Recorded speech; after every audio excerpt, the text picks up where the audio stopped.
Welcome back, Flyers Nitty Gritty fans, to Getting Gritty with It with your host, Wolok, my partner in crime, as always, Vasili Gianarakos. Vasili, what's going on, brother?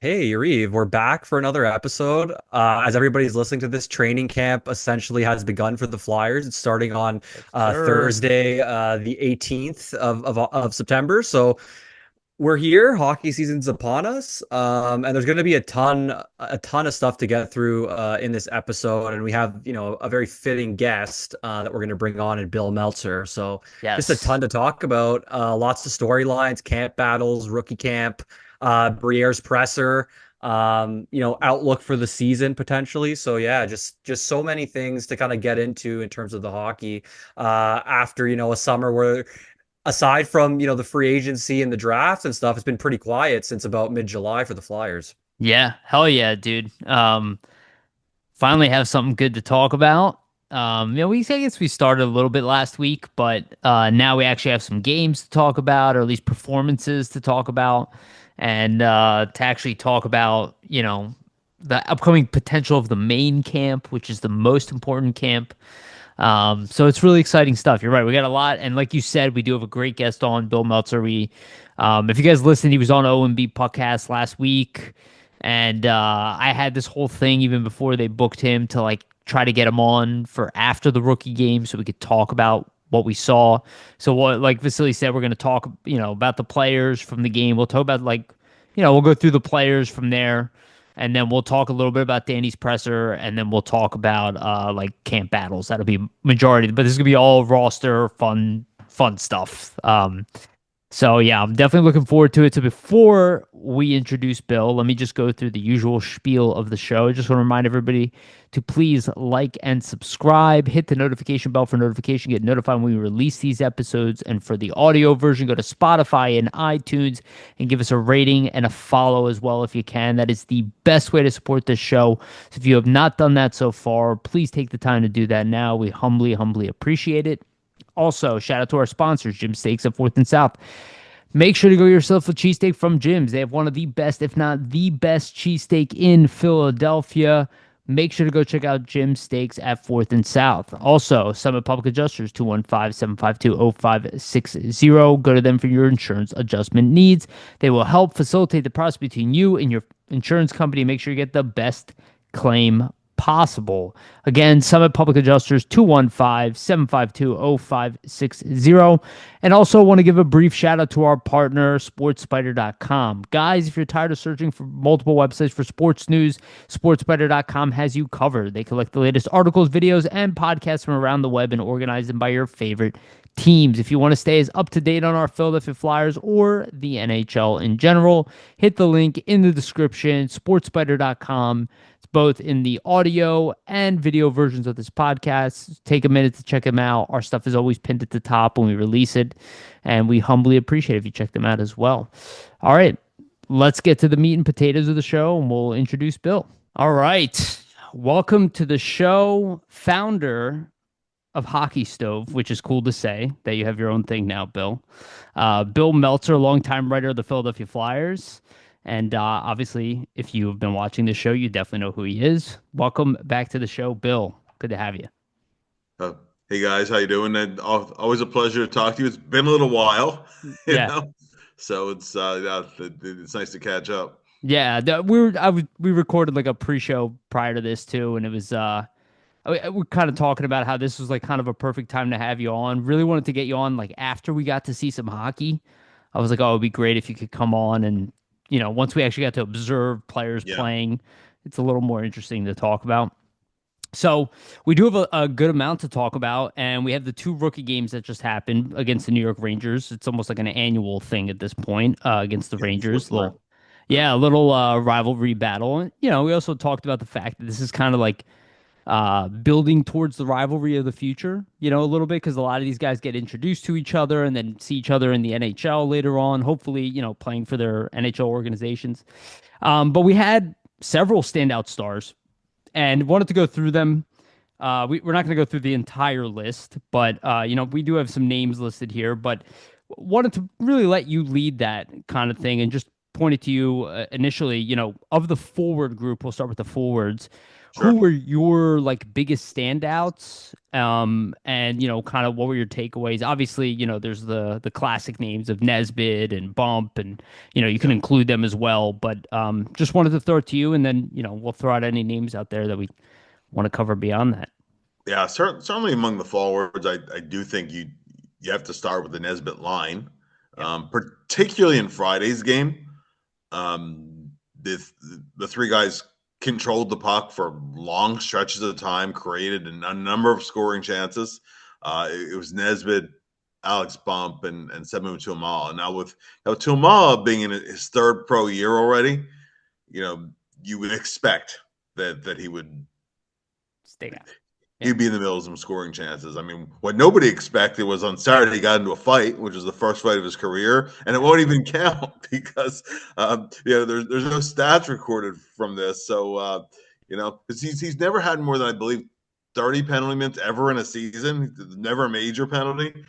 Whether you go back to Finland, so that this was uncharted territory for him.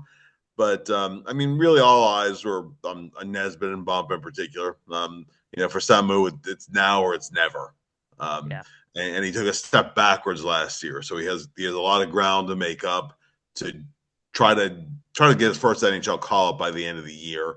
So we can kind of reserve where he's at until NHL camp and how he Sure. starts the year.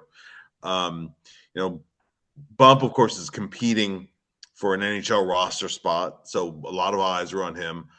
Love the way that he protects the puck. Um, he's pretty good size, but just his ability to create some space for himself. And I mentioned this also with Jason Martinez that you remember, of course, in the American League playoffs, Bump made his debut, his professional debut against Wilkes-Barre Scranton in that best of three series. And his first game in the NHL, he had 2 goals. And he looked fantastic. And the next game, didn't score, but he was knocking them there all night long. Then the Phantoms played Hershey, and it wasn't so easy for him. Now they were back-to-back Calder Cup champions. They didn't ultimately win it last year, but they were still a very stingy defensive team. Knew how to check, and was a little taste of what Alex might see at the NHL level. Obviously, we would have loved to have seen him dominate that series rather than struggle to find space. But I love, first of all, that he owned it. He understood what was going on, understood what the adjustments he had to make. Understood that maybe he got the wrong impression of what professional hockey was going to be like, just based upon how wide open that was and how easy it was to find scoring space. And he spoke to that, saying kind of like, "Oh, these are the adjustments that I have to make." And that's something to watch as you get into NHL camp, because he's very much in the mix for an NHL job. And I not just the scoring chances he was in the middle of, but when Alex was first drafted in the 5th round, he fell to the 5th round because at the time he was viewed as kind of a one-dimensional player. Right. Yeah. He's a much more complete player now. And I thought that he made a couple of really nice back-checking plays coming all the way back on plays, and actually broke up with the score tied at 3-3. The score was tied 3-3 at that time. He came all the way back, and he broke up what looked like potentially a very good scoring chance that was developing. So, those are the things that if he does in NHL camp and during the NHL preseason, that Rick Tocchet will take notice of. And I thought that even though he didn't get a point in the games, that it was a positive way to go into NHL camp. Nesbitt surprised me a lot by just how poised he looked. This is his first rookie camp. Just drafted. It's probably, I mean, well, he will spend one more year in the OHL and then probably a year in college before he turns pro. So you're talking about 2 years for him to turn pro, and then depending on how he vets, but then maybe some time in the American League. The Flyers did not draft him with the idea that he was going to be a fast track guy to the NHL. I thought Nesbitt was very impressive in a lot of ways. One thing, his ability handling the puck. He made a couple plays on entries where he beat guys one-on-one, then he would make the next play to create something. I thought that was terrific. Showed a feisty side, battled on the walls, battled for 50-50 pucks. Now, mind you, it's a rookie game, so he's against other young players, but handled himself on faceoffs too. I said that line actually had the puck most of the night on Friday. Saturday he was fine, right? He played decently, but nobody really really too many guys on either team, with the exception of Scott Morrow on Rangers defense, but not too many guys played well on Sunday. That was even by rookie game standards a dreadful hockey game. Yeah. But I thought Nesbitt played pretty well in that game, just relatively speaking. I mean, there were guys that you would expect who've played, like Jacob Gaucher. Well, he played a little bit in the NHL last year, right? So he already has a couple NHL games, and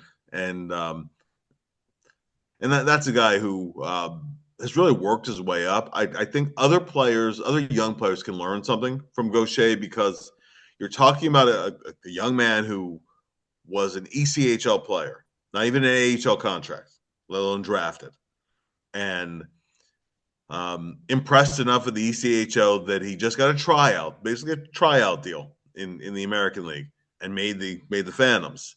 Worked his way up the Phantoms lineup, got an NHL contract out of it, and then played a few games in the NHL last year. And he was playing fourth line, limited minutes, whatever, but he didn't embarrass himself. Gaucher's never going to be an upper lineup guy in the NHL or anything like that, but he's a very good depth guy. Sure. And in a game like this, against other guys who haven't even turned pro yet, he did what you expect. He showed a lot of leadership in it. So I thought he looked good. And then like talk a little bit about Alexis Gendron. Yeah. Because you always hear about what Alexi can't do, right? Right. Yeah. Not good at D. He's not strong. What he can do, he does very well, right? Yeah. Exactly. Well, yeah. No, he's small. Well, he's not great without the puck. Well, he's got this limitation or that limitation. But he can score. So that's just what I'm getting at, right? There are two things that he has shown that he can do, whether it's junior hockey or the pro level. He can absolutely skate, and he can absolutely score. And he's working on some of the other stuff. I mean, he had a shorthanded goal in the first game. Yeah. So, I'm not willing to write him off. It's like don't pigeonhole that this guy. Yeah, don't pigeonhole this guy will never advance beyond the American League. There are things he has to work on, but he has some very valuable things that you can't teach. So I remember, I'm sorry to cut you off, but I remember watching him when he was first drafted and I was just at dev camp and seeing him shoot alone. Yes. I was like, this guy's got like an NHL shot. He's 18 years old. Shot. Yeah. Stuck out immediately about him before I even knew he was fast. Yeah, you read it 100%. And let's not forget that because of those weird AHL age rules, because he was 19 at the time that he made his debut. Right. And you go, well, you have to be 20 years old. Well, but the rule for AHL eligibility is a little bit different for draft eligibility, because he turned 19. I think his birthday something like December 29th. So he got under the wire by 2 days. Okay. Because if he would have born January 1st, he couldn't have played in the AHL that year. Now we remember that. Yeah. And if you also remember that he had 5 goals that counted plus 1 that was disallowed that shouldn't have been disallowed. Sure. That was in like 22 games, something like that. Barely playing. So again, even then he showed right away that this kid can score. So he did nothing to disprove that. He went out and he scored goals in both games, and they were nice goals, shot upstairs. So I really would love, I would really love to see him have a really good year for the Phantoms and at least get it in a couple of games for the big team. Yeah, that'd be That cool. that would be a great goal for him to show that he could be an offensive depth guy at the very least. Um, last but not least, Nikita Grebenkin. Okay. He scored the winning goal in overtime on Friday, set up both goals on Saturday. Now with Grebenkin, it's not a shift in and shift out thing. I really didn't think he made much of an impression at all on Friday until he scored the winning goal, but it was a nice one. He found some room for himself at the top of the circle, and it wasn't a cheapie. That was a heck of a shot that he scored on. The biggest thing with Grebenkin, and I'm sure that Rick Tocchet will talk about it, that it will come up, that is finding the right role for him. I don't know what his NHL role will be. I don't think he's going to be top 6. I don't think he's going to. He has to be top 9 though, because he's not really a fourth line guy. He's not going to kill penalties. He's not going to go in and create a ton of momentum shifts for you. He has to throw his weight around a little bit, but he has to score too, set up plays. He's definitely skilled. Has the kind of size they're looking for. I'd like him to find a little bit more equilibrium between his good shifts and his good games versus games where he's not making an impact. But such a likable personality. And I mean the Flyers could use some more size on the wing and some skill too. So that he certainly is a guy to watch in camp. I don't think that both Grebenkin and Bump will make it, but maybe one, maybe the other. With Bump having the inside track, I just hope that if Grebenkin goes down to the Phantoms to start the year, that he doesn't like sulk about it, right? Yeah. But you know what? With that personality, it seems like he does take things. I'm assuming from the outside, right? He does take things pretty light. He likes to joke around. Like maybe he is that type of guy who just kind of tries to find positive things in it. Like it is, but a lot of Russian players have it hardwired into them. It's very true. That the American League is just not as good as the KHL, and it's not true, by the way. Like the KHL, and I've watched enough of it to comment on it. Because the games, you can watch the games streaming. The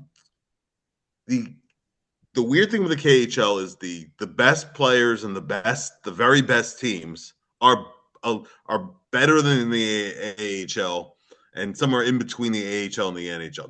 That's fair to say, right? Yeah. But the average player and the average team is more like lower echelon AHL. That makes sense. Yeah. And then the bottom of the league is not even AHL caliber. You're talking about like ECHL caliber. So when you weigh the thing on the whole, the AHL and the KHL are very comparable. Yeah. It's just there's like a handful of like veteran stars in the KHL league that kind of separates the leagues. And then I guess I don't want to say changing a little bit. I assume maybe if they change that rule, there's going to be a little more star power, right, with the exemption rule in the AHL eventually. So it might actually even nullify that at a certain point. And the more prosperous teams too in the KHL with Russia, right? Like the money talks over there. So when you have the richer teams, obviously they're going to be able to, put up those better lineups versus some of the lower echelon teams for sure. So one name I want to bring up to you, which, I listened to Riley Armstrong's interview, which I thought was a very interesting interview. And he seemed to point out a lot of the things that I found interesting as well. One guy who I don't want to call him under the radar because he's brand new to the organization for one, and he was a second round pick. But one guy who stuck out to me considerably on most of his shifts was Matthew Gard. And he seems like a guy that a lot of people will not be very interested in at this point because he's going to, he's not a goal scorer necessarily. But I saw him make a lot of really good plays. I look at his physical attributes. I look at what team he came from. They could not, we say Guelph was bad. Like their situation was even worse offensively. They had no one and a slew of injuries on top of that. So I kind of look at him as maybe this is going to be a guy when we look back where we're like, wow, maybe this guy should have even been a late first round pick caliber player. And the Flyers kind of took him, midway through the second type of thing. But I was really impressed with what I saw with Gard. No, I mean he looks like a future bottom six Yeah, NHL forward. but like a good one. Most likely a fourth line, but a good fourth line center. I mean, Yeah, he's huge. You know, 6'5", pressing around 200 now. You know, in weight, he'll probably end up being about 215, 220 even. Definitely. sure. As he fills out, right? And very strong without the puck, and he will get a few goals by going to the net and developing hopefully a little bit of an offensive game. But he'll never be that big scorer who's going to Sure. light things up offensively. But no, he looks like a future pro. Actually, a lot of the guys the Flyers picked in the top 2 rounds, and most of them are in college this year. If you talk to scouts from other teams, there were some Rangers people there. They said this was not a great draft for across the league. It wasn't the deepest draft, but the Flyers just hit one out, just hit on one guy after another who they think are going to play in the NHL at some point. So it's that's really all you can ask for, particularly out of those top few picks. Out of the top half of the first round. Sure. After that, you're looking for future pros and hopefully guys that can play in the NHL at some point. I often say that in the first round is where you look for your top 3 or top 4 defensemen and your top 6 forwards. And then from the second round on, you're really looking more for role guys. And then anybody after the third round, because anybody after the third round who hits is a bonus. Yeah, Found money at that point. We say the same thing on the show all the time. Yeah. It's like if you even get an NHL player of any caliber past the third round, it's a win. It doesn't matter if they could be backup goaltender, whatever. If they play NHL games, you beat the odds. So two more guys that we have on the list here. The younger one being Devin Kaplan. I thought in small bursts, I thought he was very impressive. But I think, some people were kind of like, oh, is he battling for a roster spot? We're going to talk about that a little later. I think that was more just an agreement to get him to sign his contract. Yeah. And the other one is Karsen Dorwart, who I think he actually looked more ready than I thought. I'm still not sold on the idea of him starting the season with the Flyers. We'll get into that a little later, but I did like his performance. Yeah. We'll do Kaplan first. He, obviously the big highlight was the moves that he made to set up Gaucher for the tying goal in the third period. Those were some pretty slick moves. He showed that when he gets the boots going, right, and particularly he's going north, there's some skill there. But he's mostly a north-south guy. Try to win puck battles, etc. I think that going into college, I think the hope was maybe there'd be a little bit more offense there than there's been. But just a big physical guy, I wouldn't be surprised if he spends the entire year with the Phantoms. Yeah, same. And it will take a little bit of time. He's 21. If he's not in the NHL by 23 or so, then we could start to worry. But right now, he still is a developmental guy. Different players progress at different rates, as you know. So, Kaplan is a guy who's, he's not on a top of the lineup track or anything like that. But again, he doesn't have to be. I think he was a third round pick. Yeah, he was. And I don't think it'll hurt a guy like him to get some AHL time also, right, after some NCAA time. So, no, totally agree. And, who's the other guy you're talking about? I'm sorry. Karsen Dorwart. It's all good. Karsen Dorwart. Yeah, he didn't get a ton of playing time, with the NHL team last year. It was interesting that he was the guy that NHLPA picked for the rookie showcase and not Bump, because I thought Bump was the clear cut guy. But Dorwart, he understands, he understands what his role has to be. He's going to have to be a two-way kind of guy, and not devoid of skill. but he's not going to be a big scorer. But he knows that. Yeah. He knows that. He's pretty good without the puck. He was playing, particularly the first game, with Grebenkin and Gendron on his wings a lot, and that line looked good. So I mean, Dorwart, he's in the mix for a fourth line center role with the team. Sure. But is anything guaranteed? Absolutely not. Mm. And he's just a player to watch in camp. I think he's one of those guys who might grow on you the more you watch him. That's exactly how I felt. Yes. Yeah. So yeah. Like I actually was kind of counting him out completely, and then after watching, I was kind of like, oh, I was like, maybe we'll see if he can be consistent. Yeah, in a bottom of the lineup role or something. Like that. Yeah. Nicely. Okay, I want to talk about the defense, but really just 3 players. The other guys are. It's not that they're not. Like guys like Vluswick and all that. They're important to some degree, but I don't think they're really the main focus. The 3 that I want to focus on are Spencer Gill, Ethan Sampson, and Hunter McDonald. Let's start with Spencer Gill. He's he wasn't there to make a team, but he was there to make an impression. I think he did a pretty good job making an impression. He showed a jump from last year. Yeah, like he impressed in Thursday's practice.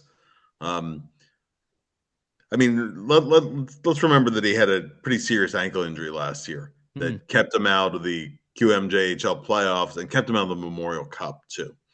Those high ankle sprains are rough. Yeah, no, that's true. He just worked and worked and worked this summer. I mean, he's up to about 212 pounds now, I believe. Huge for him. And he can, he's not just a big guy. He can really, really skate, and he can move the puck. And there's some offense there. There's some offense there too. This is a guy that you talk to particularly the Flyers people, and they don't want to jinx themselves or boy, this guy looks like a top 4 defenseman in the NHL. Yeah. Now, for me, for Gill, the first pass, right? Like I think his first pass out of his own zone. He makes so clean. Exactly, really, really good breakout passer. And he's so rangy. In that second game, there's a spot where Ty Murchison left him with a 2-on-1 to defend, and he had to come all the way over. Now, they scored on the play. It was not on him. It was the one goal that Costanzo led up to. But I mean, it just showed how much turf he can cover in a hurry, even though he didn't quite get there on that play. Gill's absolutely a guy to watch. There's still some rust to shake off from the injury. It's been a while since he really played till the rookie series. But in lieu of Oliver Bonk being available, Gill was really the guy I was watching the most. And Gill's the real deal. I mean, he'll play one more year of junior. Probably start with the Phantoms next year. But if he has another year of improvement this year at the same rate that he improved last year, then we have a heck of a discussion to have in camp next year. I was trying to figure out a comparable for him, and it's been kind of hard. At first, I was like, "Oh, is he like another Travis Sanheim type?" But he seems like maybe a little thicker. Like Sanheim came in really skinny, and like kind of rangy a little bit, and this guy seems like he's a little thicker, a little bigger in the body side. I'll tell you, he reminds me a little bit of. Now, he's a right-handed shot. This guy was a left-handed shot, but just in terms of like physical makeup, he reminds me of Braden Coburn. Okay, that's a good comparison. That would be an awesome result too. Yeah, there's that. I mean, that's kind of what his ceiling is. I don't think he's going to be a huge scorer as a pro, but he'll contribute some points. Yeah, he can skate all day long, conditioning freak. Now I'm a little biased because Kobe was one of my favorites. I think he's one of the most underrated Flyers defensemen of all time. Everybody gave him crap so often, and yet when did you ever see him get beat on the rush? And think about his role. Rarely. About his role, right? And just like all the top forward lines and just offenses that he played against on a night. Like, he was a machine. Basis, so. no matter how much ice time you gave him, he would just eat it up. Like his Yeah. conditioning was phenomenal. Yes. You I know, loved him. he would make some mistakes with the puck or misreads or whatever. All defensemen do Sure. sometimes, and it just felt like every time he had one, we get magnified. But no, but I mean, Kobe was such a key important player for the team for such a long time. And I said, when I look at Gil, I see some of that I love that. with him. I love So that comparison. I'd be thrilled if he ends up being as good as Coburn, especially as a second round pick. yeah, Would be amazing. So the other I brought up two more obviously. Ethan yeah, Sampson I want to talk about first. So full disclosure, I do know his father Sean. yeah, We talk a little bit. We've had him on this show. We've been following him for a while. And I've been telling people to kind of keep an eye on him because I watched his progress and he's jumped considerably yeah, over the past couple of years, and it looked like he definitely. I mean, he probably should have stuck out in this game, but he did feel like the go-to man for the defense for the Phantoms in these two games, which obviously without Bonk there kind of led to that as well. But the offensive game seems to be developing at the pro yeah, level. yeah. He was there to help start things up offensively. You know, Yeah. jump into the play. Um, you know, I thought that and they're worth replaying. I don't know if it's on YouTube or whatnot, but when I did like the wrap up piece for the Flyers website, I thought that John Snowden had some very good comments. He's been together, of course, with Ethan for 2 years, Yeah. and he basically said that it's a little bit of a catch-22 with them, and it's something that they're going to have to watch this year and going forwards, because what he does really, really well, of course, is he has a dynamic shot. Mm-hmm. Yeah, Um, from the I point you mean, can blast it. big time. We saw that. Yeah. Yeah, we saw that on the goal that he scored a dozen for the Phantoms last year, getting more ice time. He was an 18 goal guy in the Western League before that. He can absolutely fire the puck, and he's accurate. And he has good feet too. He's a big guy with good feet. What John Snowden said, he said that you don't want to take those things from him, but sometimes he'll get himself into trouble with his feet because he'll think that he can skate the puck all the way up the ice himself and he'll get caught. Sometimes he has a little tunnel vision with that, where there's a safer, smarter play to make, a simpler play to make, knowing when to do that and when to take a chance.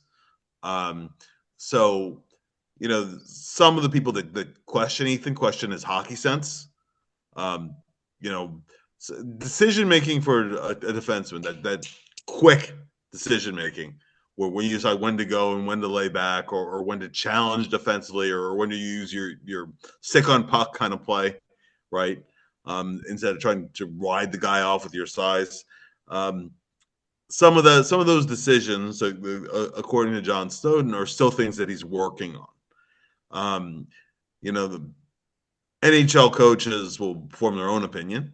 You know, I mean, Talk hasn't seen him yet. We'll see Talk and Todd Reardon, and you know, with Stone as the head coach, and of course Nick Schultz has already worked with him on the developmental side. But if you look at where he was 2 years ago versus where he is now, I think it'd be foolish just to write the guy off and say, well, this is as good as he's going to get. Right? He's just going to be the AHL offensive defenseman with good feet, and he's not going to make that final jump. Well, you know what? It's he's still to me, he's still a developing guy. Yeah. Last year was really the first time that you could see that even Lappy was gaining trust in him as the year went along. And Lappy, I don't think Lappy was wild about him to begin with, but he came to trust him, and certainly you know, Snowy knows him too.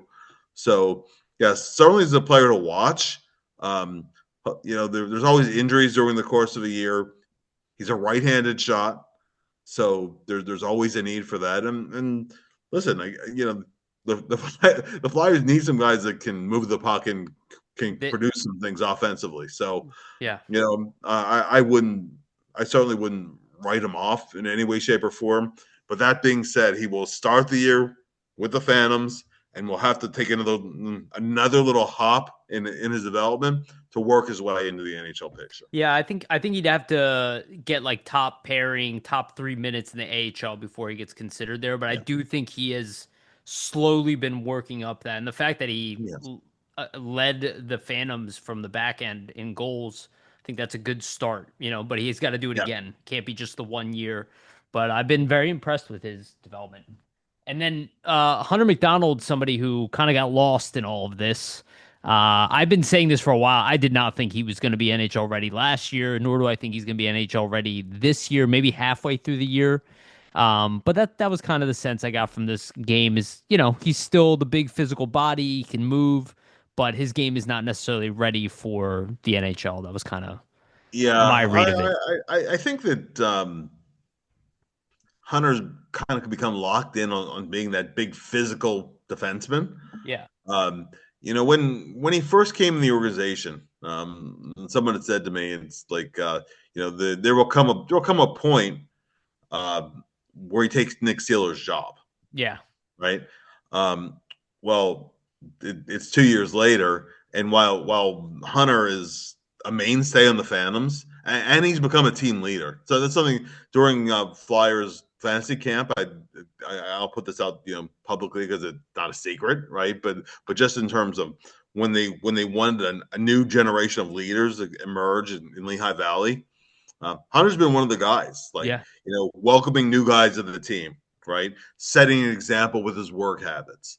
The guy's a tank. I think he came into camp, if I recall, listed at 238 pounds on a 6'4" frame. Just every year he just adds muscle.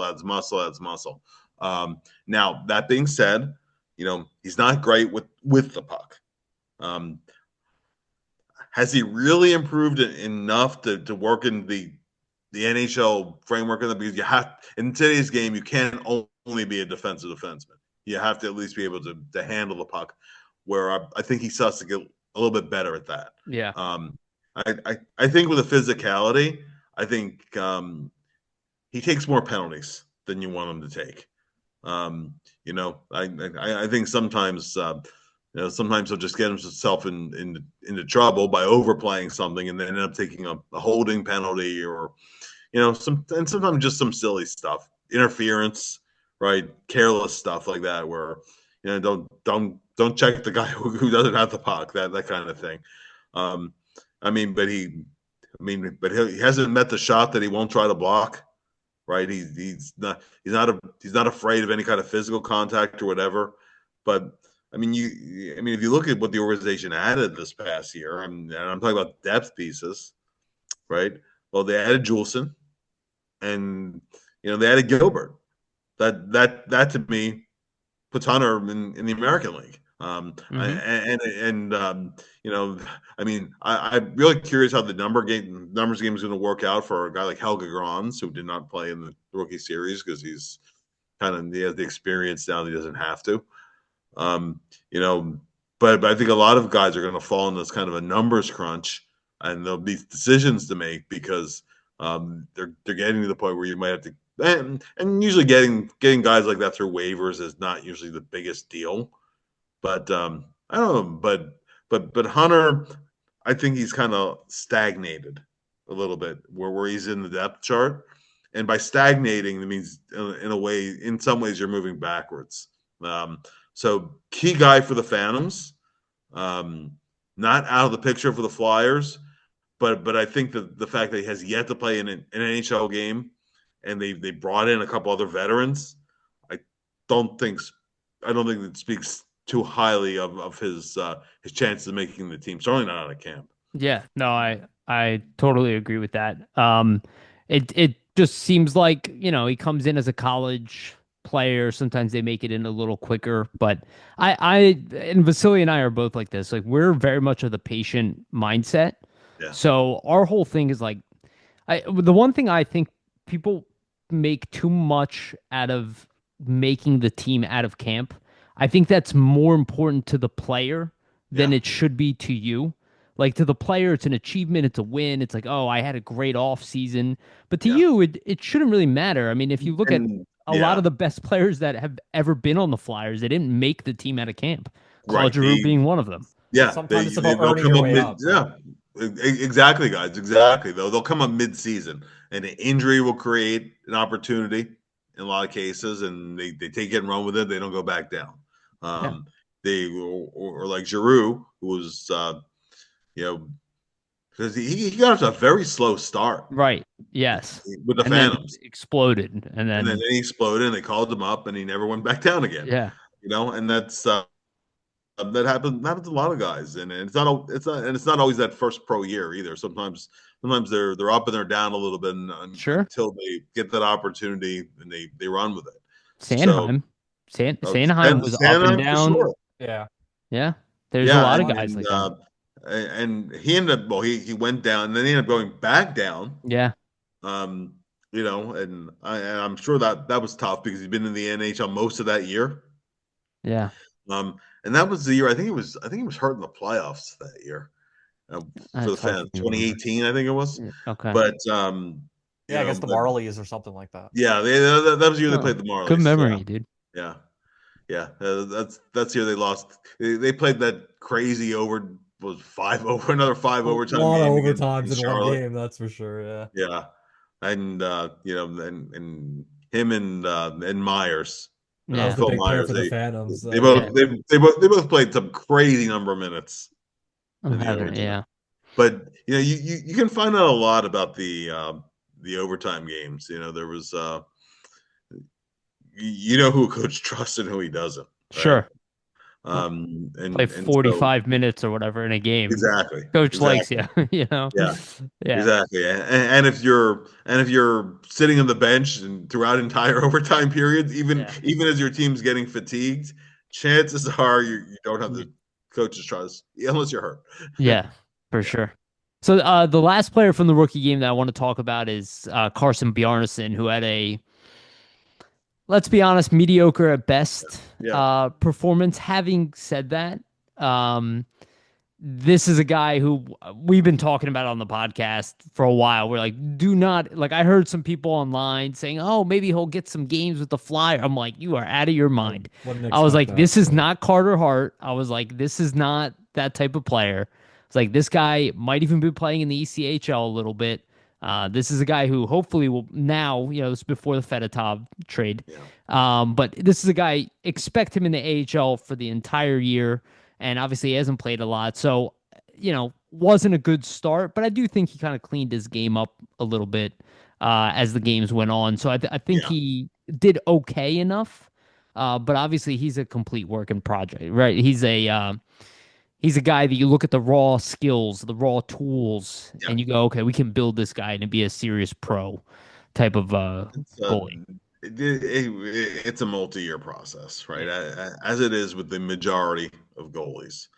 Now, I mean, Kolosov is going to be the starter to begin the year. And, when they have the back-to-backs and whatever, they'll start working Bjarnason in. We could do a whole other thing on Kolosov, but in terms of Bjarnason, I remember when Anthony Stolarz first came in, and just how raw he looked. Yeah, right. I mean, turned out pretty good. He turned out just fine, right? Yeah. He played in the North American League and played a little bit in college hockey and whatever, and he looked so raw and then he had some injury issues, actually a bunch of injury issues. But then around the time he got to be about 22 years old, he really turned a corner. And he's made a good career for himself. Goalies are the latest to mature, they also decline later too. With Bjarnason, just be patient. As you said, he won't see any NHL game. I mean, I think they would sooner pick a guy up off waivers if they have to. If they have to go to a fourth goalie this year at some point, then press him to service. It's funny, guys, because you go back to last spring, and for one thing, I'll get on the soapbox, right? Like, please, please, please don't look at Western or Quebec League numbers or for goalies in particular and make any judgment based off their numbers or save percentage or whatever. Not applicable to the NHL or the It's not AHL, I would applicable say. at all. Ron Hextall, had horrific numbers in junior hockey because he at the time the Wheaties were not a good team at all, and he turned out just fine. But Sure. that's just an example of it. Just don't go by junior hockey stats. With Bjarnason last year, he had an injury in the playoffs. That's why he didn't. That's why he didn't get in any games for the Phantoms. Now, the Phantoms unfortunately ended up in a situation during the playoffs where Parker Gahagan was injured, and that was a real shame because he'd been so good earlier in the playoffs. Yeah, that was they had to press Cal Peterson into service to start. Gahagan had taken over the starting job, but they had to go back to Cal. And I know people were screaming to the rooftops, well, put Bjarnason in. Well, but they couldn't because he was still injured. Like he dressed as the backup. Well, the only way that he would have played was if Peterson had something similar to what happened to Gahagan, where he just simply physically could not play. You're not gonna press a guy who hasn't played in a month and is dealing with a groin issue. And you'd be throwing him to the wolves, really. Throwing him to the wolves that would have been awful.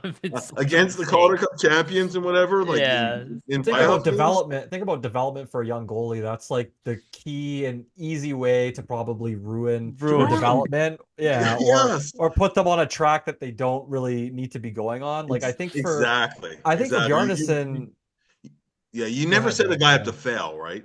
No. So I was just gonna say, I think for Bjarnason, like a goalie being only 20 years old, just really coming out of the WHL, you have to be patient. Like a lot of goalies coming out of junior, right? They're not really going to be making NHL debuts till potentially, 23, 24, even 25. And I would say too, I think an important thing to remember with all these young players are just watching the rookie game. We say it all the time on the podcast. You might see flashes from some of these guys like in these rookie games, or maybe even in certain stretches if you watch the Phantoms in the AHL per se. But when you look at it, really, right, like it's not a linear process. Like development for a lot of these young players. Unless you're really like a first or second round pick, you shouldn't be expecting a lot of these players. Even some of those picks don't make it necessarily, 1 or 2 year out of junior or out of college. Sometimes it can take, some AHL years. So I would say for picks like 3 to 7, for example, like rounds 3 to 7, you're probably waiting even longer for certain guys. They need AHL time to cook and things like that. So yeah, I think for Bjarnason, it'll just be a process every year and kind of just improving more and more. Take games as a backup with the Phantoms, obviously this season. Maybe he, gets into more of a split potentially with Kolosov, depending on how Kolosov plays and how Bjarnason kind of adjusts his game to the AHL level. But I just think it'll be a process for Bjarnason in the sense that, see what he can do this year and then slowly try to increase his workload as he goes along in the AHL and see how he performs, right? Yeah. Well said. Totally agree. Yeah. Thanks, Bill. All right, let's move on from the rookie thing. I don't want to go too deep into the presser, but the main takeaway, and I don't want to talk about the Carter Hart stuff right now. I'm not that interested in talking about it. He's not on the team. He's not going to be part of the team. I'm over it. The biggest thing is the injury updates, and we got 4 big injury updates. The biggest, I guess, in the sense for I guess it was a recent question, was the Luchanko situation. We know he's skating. Seemed a little bit like he maybe could have even played in the rookie games, but they were kind of like, let's not even risk it. Just we want to see him cautious, right? Yeah. Yeah. My reservation on it, and talked about with Haley Taylor Simon about a little bit. My reservation was that he missed development camp, right? He missed the World Junior Summer Showcase, and then he's not in rookie camp, and he's not in. So that's a lot. That's over an abundance of caution. But that's true. But all indications are that that he was fine, that it really was an overabundance of caution. They felt like a guy who made the NHL team out of camp last year, that or sometime in the NHL. We were just talking about making teams out of camp, but in his case, if he didn't, he would have had to go right back to the Ontario League. But he showed enough. He showed enough to actually get in 4 NHL games at the start of the year. I guess they figured that, we know what he can do against the prospect level guys. Let's see what he does in NHL camp. You don't have to rush it.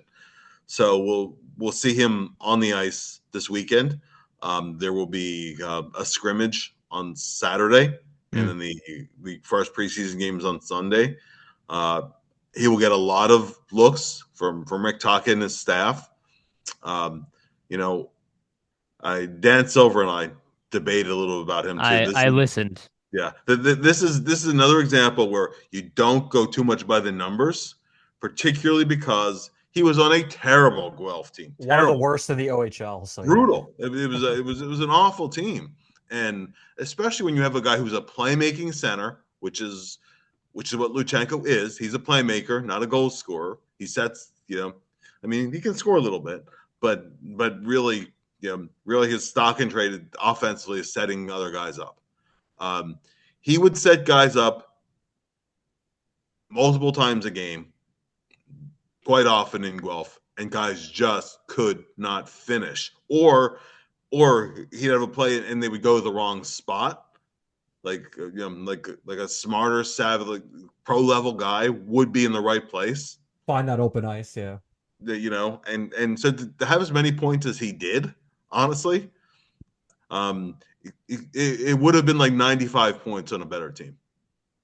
Honestly, it would have been great to see him get traded, right? Like I think that was kind of something we would have loved to see for him in the OHL, going to like a contender in that league, maybe going a bit of a run. That would have been beneficial for his development. For sure. All the rumors last year, guys, were that he was going to London. I think that even Jett kind of expected that, and Barkey was joking about, oh yeah, we're just waiting for him to get here, but would have been awesome.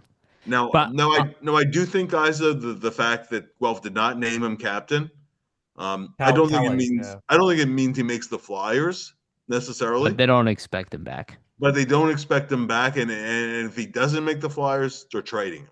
They should. I'm shocked they didn't trade him last year. It's his last junior year, regardless. Yeah. So. They might as well get whatever assets they can and please trade him to a contender. Yeah. But I don't think you go by the numbers. I'll tell you on this show, I might even be a little higher on him than Vasili, but I am extremely high on Jett Luchanko. I don't see him as like 100-point guy in the NHL, but I do see him as a guy who's a high-end playmaker with an insane motor, probably the best skating of any prospect I've seen from the Flyers.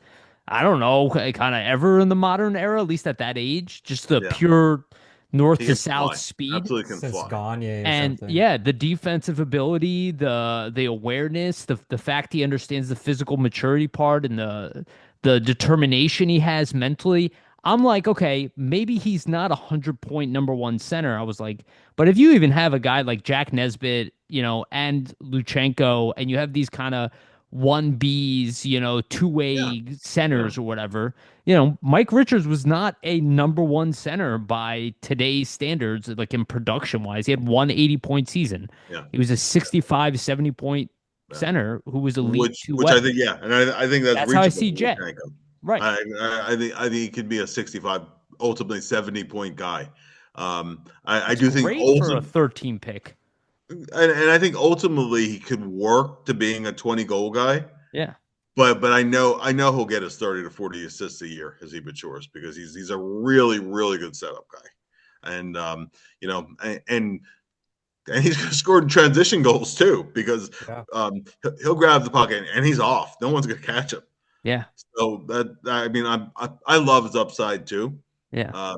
Super high in hockey sense, and I don't care one iota what this prospect pundit or that prospect pundit ranks him on their list.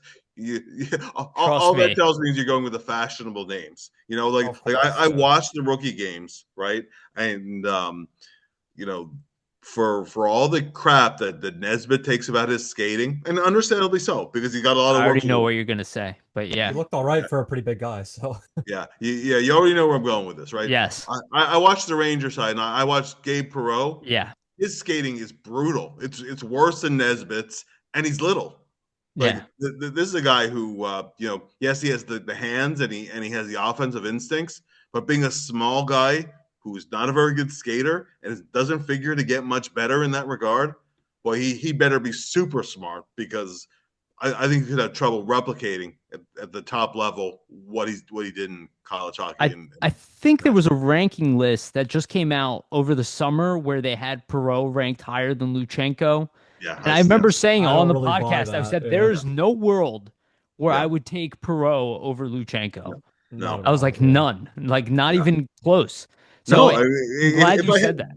yeah, if I had to do the draft again, now it's a defenseman, I would still take Bonk where I took him, where the Flyers took him, because they'd already picked Michkov, and Yeah. they wanted, they had a defenseman. And They still Top needed four defense. upside still with Bonk, for Yeah. yeah, sure. I would say so for Luchanko as well, like if you just look at like potentially what's gonna happen with him coming up here, like I just think back to last season, right? Like think about impressing John Tortorella the way he did. Obviously, yeah, Tortorella, I mean, was adverse to really using Sean Couturier potentially as a center. Like we all kind of saw that. yeah, Unfortunately, and it'll be interesting to see how Couturier kind of bounces back now without Tortorella in the mix. I think, but I would say like if you're impressing a coach like John Tortorella that typically isn't very adverse to using rookies very often, yeah, right? yeah. That Well, probably means, at least to me, that highlights that he should have a similar, ability to impress Rick Tocchet too, right? So I think he will. that's what I kind of look at. Yeah. So I would say for Luchanko, like it'll be interesting to see how he hits the ground running. And it's a good sign, obviously, that he's gonna, get to start in camp, not be injured. So Yeah. So let's so the three injuries, and I don't want to dig into them. I actually want to get into the camp battle stuff because I don't want to hold you too long, Bill. But just for everybody's listening, Forrester's situation looks like he's ready for the season. As of right now, we'll see in a little bit. Bonk, they're not entirely sure what's going on with him. But we'll see. Doesn't seem like it'll be long term, but I didn't love the sound of it. Risto could be back like a month into the season, which is essentially what they told us. seems He's like kind he's of on on, track. yeah, he's on track. So the camp battles, I want to break it up by forward, defense, and goaltending again here. We'll go forward, but there's probably about two spots open. On this roster, there is a third line or fourth line spot open, depending on how you see Delorier. I don't think Delorier is so much a regular NHLer anymore, but he does have the value and the toughness and being a muscle when you need him in certain games. And I also think they respect him too much to waive him, though they might need to at some point. But there's a few names that are on there, and I'll list them as such. Luchanko, Bump, Gabrankin, Dorwart, Abels, Richard, Tuamala, and then the two dark horses which were mentioned, Jack Nesbitt being one, which I think even if he impresses, I think he's going back to juniors. Yeah. But the one that we didn't bring up, and I didn't bring him up strategically because this is something that I've said, Vasili and I have talked about this. Denver Barkey, who reminds me so much of Travis Konechny. Armstrong said the same thing. And I think back to Konechny's camp battle, and he wasn't supposed to make the team the year he did, but he just kept scoring and just kept Yeah. impressing. And it was just like, okay, we got to keep him. I'm not saying Barkey's going to make the team out of camp. Quite frankly, I don't think anybody really is except for Luchanko for cap management Or Bonk, status. yeah. Yeah, or what it's going to be either Bump or Gabrankin, and it's Yeah. going to be like Luchanko. Yeah. But I do think Barkey's going to hang around much longer than people anticipate. Yeah. And I think we saw a little sign of that. What are your thoughts on the camp battles and how that will kind of play out? Yeah, let's start with Barkey. I mean, I think the fact that he was London's captain, that you go back to his draft year in the playoffs, So that tenacious. yeah, that was so obvious in the OHL playoffs that year, and Dale Hunter kept sending him over the boards. Yeah. Um, I mean they made the right call, switching him from kind of a swing man to a winger, because I don't think he would make it as a center. Ultimately, I think wing is where he belongs. He adapted very quickly. He has the speed, he has the tenacity. He has all those things. Now, I don't think he's going to score at the level that Konechny did. Sure. I mean, Konechny's more of a pure scorer than Barkey is. Although Barkey can, he can score in transition and that kind of thing, score some, but I think he's a guy who might need more scoring opportunities to get to whatever goal level he gets than a true goal scorer has to get to. I know the Flyers pencil him in long term. You never put in pen, right? But they pencil him in as a top 9 forward. Yeah. Maybe middle 6 upside. So maybe as high as the second line at some future point. They don't see him as ever being a first line guy.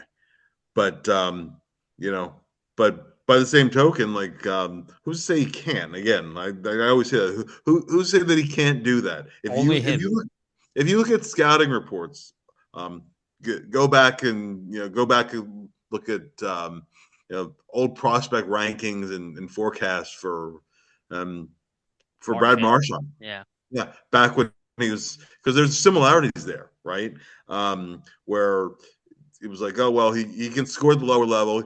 He's gonna be maybe a third line guy, a pest in the. Well, he certainly is a pest. They got that right. Yeah. But nobody ever predicted he would score as a pro the way he did. He just proved people wrong. He just seems like that type of guy. I think he exactly has what that, I'm saying. right? Yeah. Like how much not making the World Junior team, particularly last year, really irked him. Yeah. And he deserved a spot, on Team Canada, particularly the second. Oh, okay, your draft +1 is just an honor to be in the selection camp in December, and I think he was the next to last cut on the team. Okay, that's a precursor to making it the next year. But then the same thing last year where he didn't make it, and I know that stuck with him because that was a motivator for him, and I think people telling him you can't pushes him to do things. So, now makes me like him more. Now he's healthy. I mean, he has that mentality of just a pure competitor. So I don't want to limit the guy. I just want to say once again for people to keep expectations realistic. If he's not playing on your top line eventually, it means he's never going to get 80 points. Not because he couldn't with the right line mates on the top line, but just because opportunities will be less. So if he's a 55-point guy but brings a lot of other things, that's a real good pick. It's a real good player. Just but don't have pie in the sky kind of point totals in mind, and I don't think he's going to disappoint you. Yeah, I think that's fair. So of the players that we listed, who do you think has the best chance? And again, I want to bring it back to Luchanko here. And this is, again, like I go back to what I was saying earlier, where people make too much about like the opening night lineup, which I don't care about personally. I see things from like Danny Briere's position as this is about roster management, right? This is about player management. You can always call players up. I can waive these guys. They're not going anywhere. We got one real chance with Luchanko in the beginning of the year. If we hold on to him too long and send him back to the OHL, we screw up with him. But, the whole thing is you can't put him in the minors. So if you really want a shot with him, you got to give him a look at the NHL. So he's the only one where I'm like, I believe for sure he's starting with the Flyers, unless he's much worse than he was last year, which I think is extremely unlikely. Yeah, no, I would be surprised. I'm probably really what I want to see is where you put him in your lineup. In the lineup, that was actually my next question for you. I would just garner a guess that they put him on the third line to begin with. I think in the fourth line, playing 8 minutes a night or whatever is a waste. I think it's you not have beneficial to him, right? So I think you have to play to get better. Of course, right? yeah. And yes, you have the practice time. You're competing against NHL guys, and you improve that way. But I really think players improve. They improve in practice. They improve more through game experience. Um, I There's nothing more for him to gain from the Ontario Y- League. You know, So the way I I, kind of, I'm sorry, Bill, the way I kind of saw it, that I like that you said the third line. I like Noah Cates at center. I'm not saying that they shouldn't play him at center, but I yeah, was like, okay. I was like, you have a scenario there. Maybe you move Cates over to the left wing. yeah, yeah. You play him with Bobby Brink and you rotate just like Giroux and Couturier did on faceoffs, right? Yeah, on your offhands, right? Neither one of them are going to be that great on faceoffs, and you let them do the offhand, right?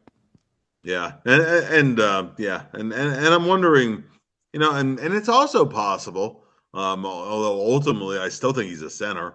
I mean, but it's also possible that they try Luchanko on the wing a little bit. Yeah, Again, ultimately, I think he belongs at center. But maybe they experiment with him a little bit, moving him around positionally. I don't love doing that too much. I think most players would rather. It's like I'll play wing, I'll play center, just pick a spot and keep me there. sure. But it can't hurt to sometimes look at them in other spots, because the more versatility you have, the more opportunities you have too.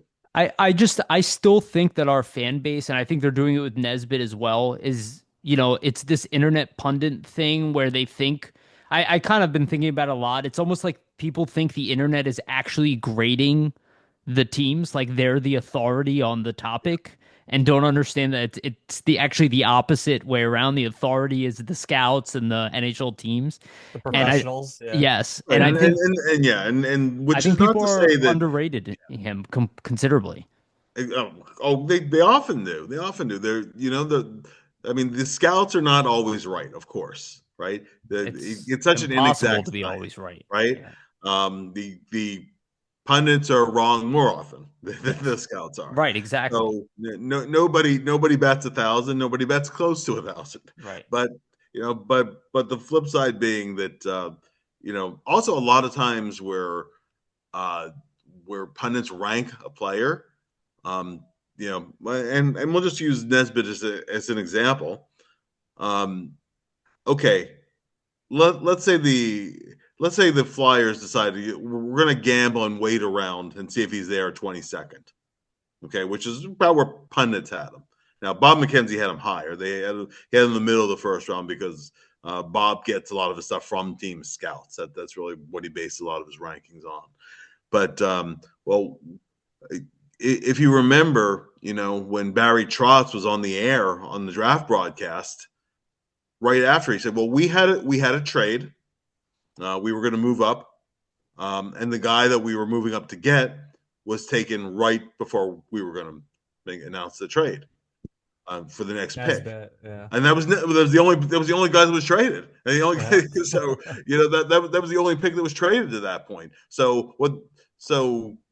What they were saying, what he was saying was that Nashville was going to move up to 13th, and then their guy was gone, so that was the end of that trade. And then Vancouver said something along the lines that we were looking at a center that we liked, and but he was gone a couple spots earlier. So they were picking 15th.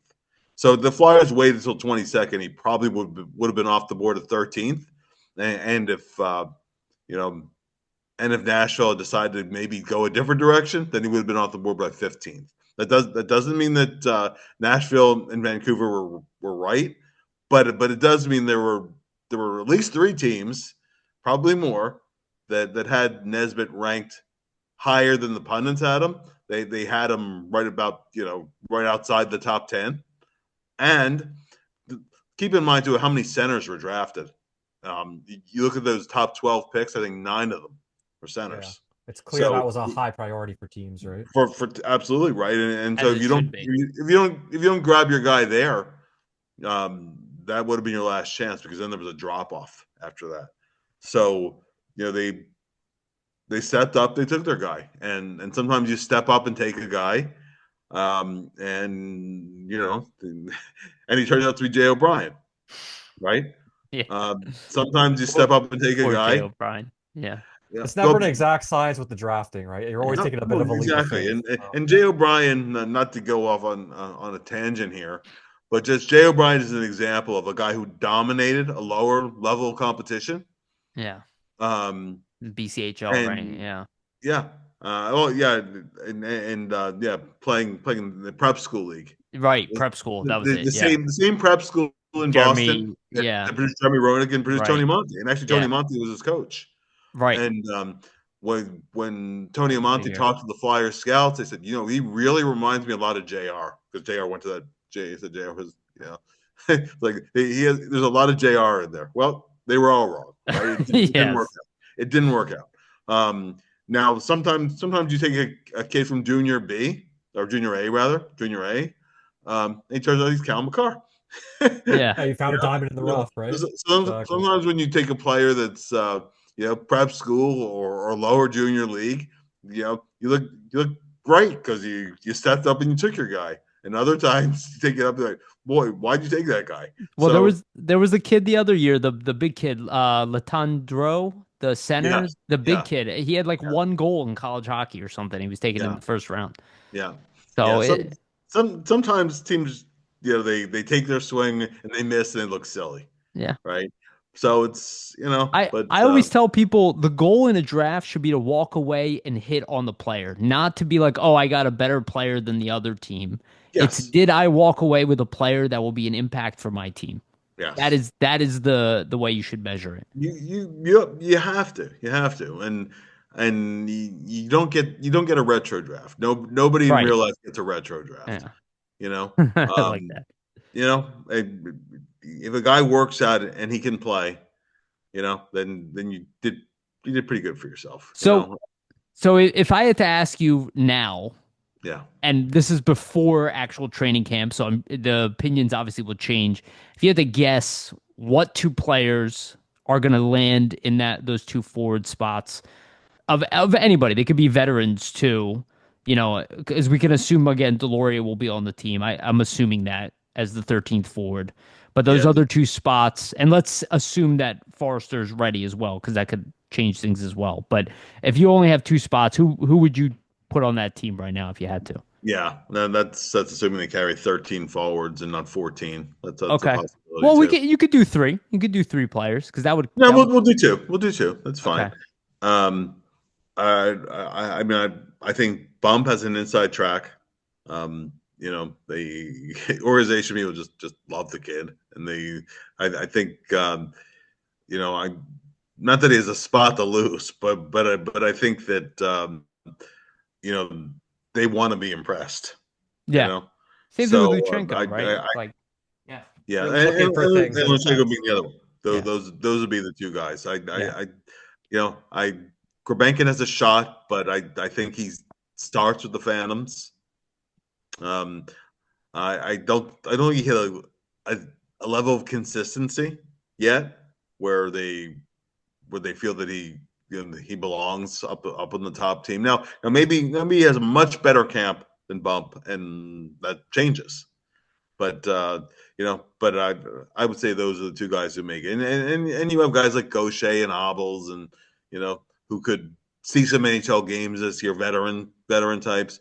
But I don't see them make You don't think Dorwart has a I shot too. I think Gaucher's still pretty young, so I could see him, still kind of working his way up. But Yeah, Obels is a guy where I'm like, he actually was pretty good in the NHL last year under a different coach, if he obviously. could, yeah, But maybe that's that third player that could just hang around the NHL.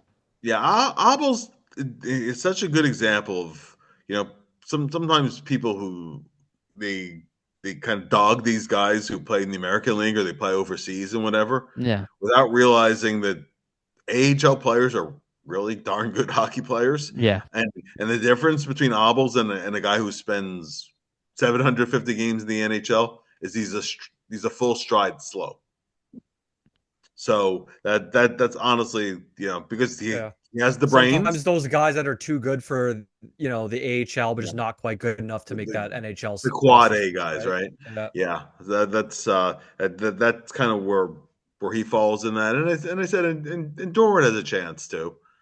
Yeah. I don't want to write him off as I can't contribute. I mean, they signed him out of college for a reason. They Yeah, had, you know, so yeah. I mean, he's in the mix somewhere or other too. But if we're picking two, uh, I said the that'd two be the guys. two. So let's talk about the D. Um, oh, actually, real quick, do you think there's a chance with Jack Nesbitt that he falls into the qualifier rule for next year? I think more likely with Nesbitt. College. That's what you were saying College. originally. Yeah, Yeah. a year of getting a little bit stronger, working on his skating a little bit. He'll play a lot of games and a lot of minutes this year in Windsor. So I think the college route is probably the best way for him to go a year from Mm, now. But yeah, but if they do have the exemption possibility, if he has a really huge year this year, then maybe. But yeah, I think most likely college. yeah, fair enough. Okay, the defense. We got kind of a mess back there. Let's be honest. A lot of question marks. Let's put it that way. Yeah, And without Risto being part of it, creates another question mark. yeah, And then we have the two veterans that are just coming over with Gilbert and Juleson. And then we have, the Andre situation, which we don't know exactly what's going on with him as of right now. That's a camp battle thing. And then we have Bonk, who's injured, but is most likely going to spend the year in the AHL. And then we have Zamula, which a lot of people are counting out, even had the weird hiccup with his roster, He's him not not even being on the list. roster. Yeah. that's not Uh, good. Yeah. yeah. So, and then there's Grans, who I thought fit in quite well in the NHL last year. Yeah. But I'm kind of looking at these name battles. Like, part of me just thinks like, Juleson kind of reminds me of like the sealer type of guy brought in here. Gilbert seemed like he's more of an AHL guy, though I'm making that assumption. But Yeah. like I kind of feel like they want Grans to make the team over these guys if Risto is not playing. But if Risto is playing, obviously you're better off with Juleson. So what's your kind of read on this situation? How do you think that top, I don't know, 7 or 8 is going to play out to start the season without training camp, obviously, and that will change a lot. Yeah. Well, I'm start out by saying that I'm really curious as to where Zamula fits in all this because he's been more or less a regular. I mean, he's sad at times too, but he started more games than he hasn't. Yeah. Where he hasn't played. So, is he in the mix there? I don't know. Right.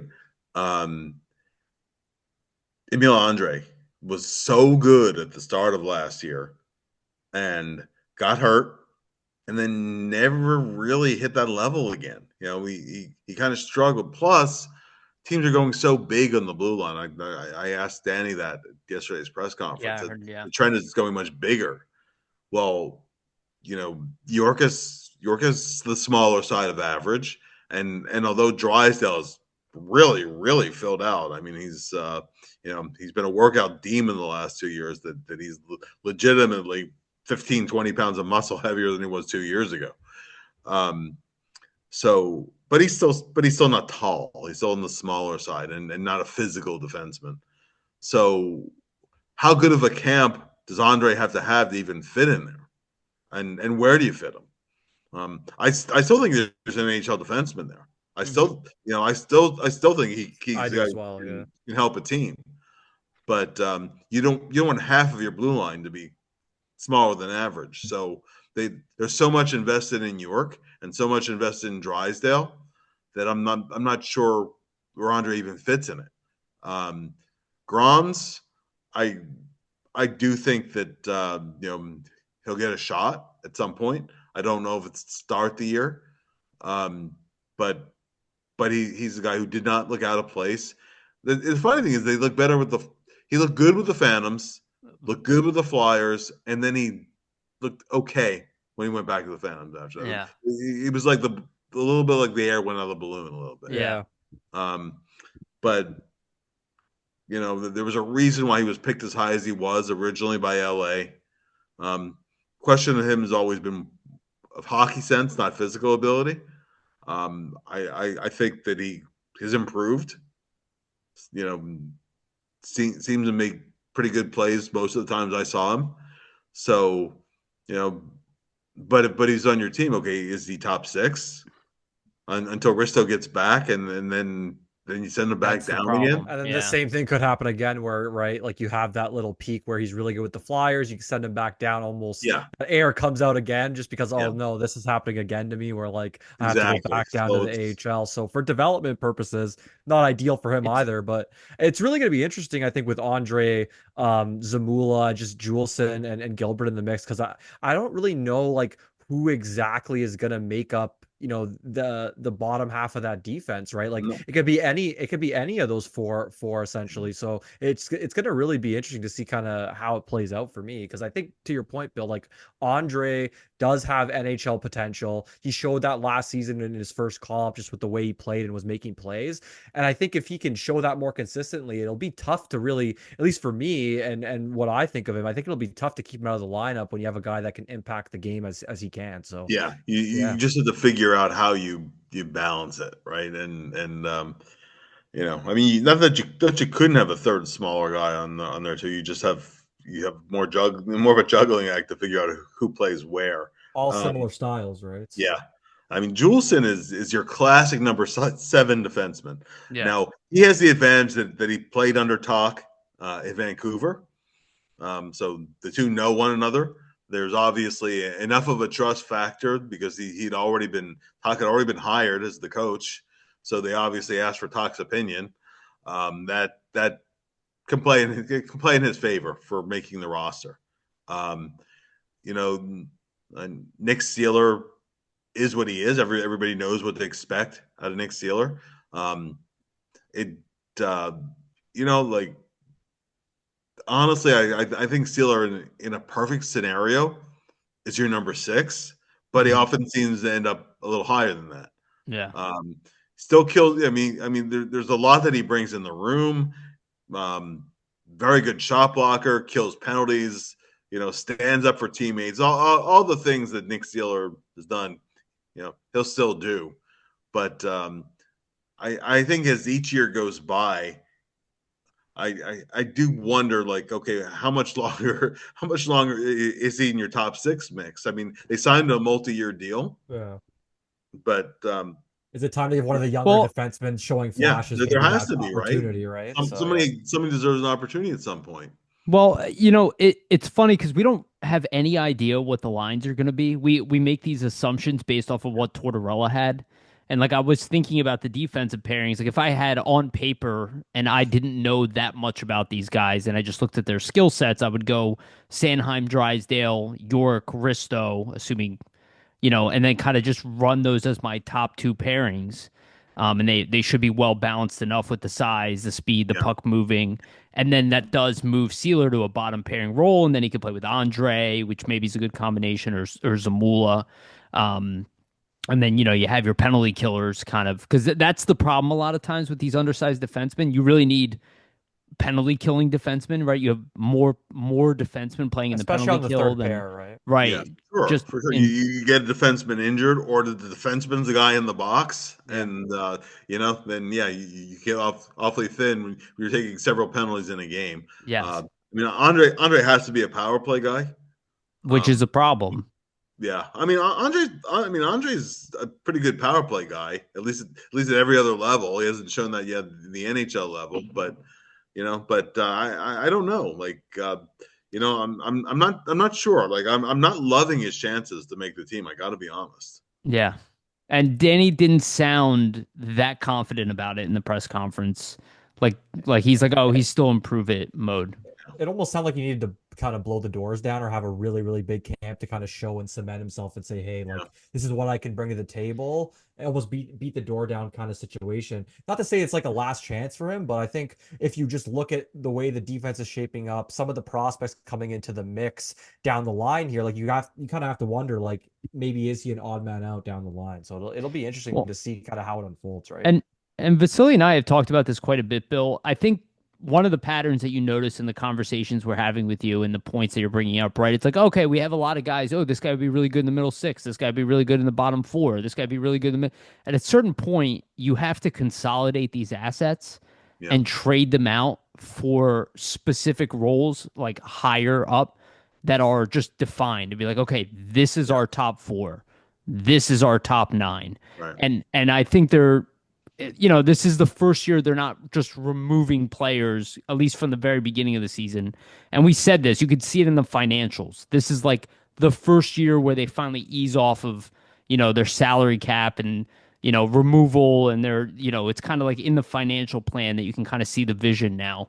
But eventually they're going to have to consolidate some of these riches that they have and Yeah. make a move for a guy where you're like, yeah, that's a guy we see here for the next 6 years, and he's going to be in the top four, or at least our number five defenseman on this team, and he's going to be here for the next 5 years, Yeah. right? And he can move the puck or whatever, and that might be an Emil Andre being traded the other way, right, to Yeah. bring that guy in. So. Yeah.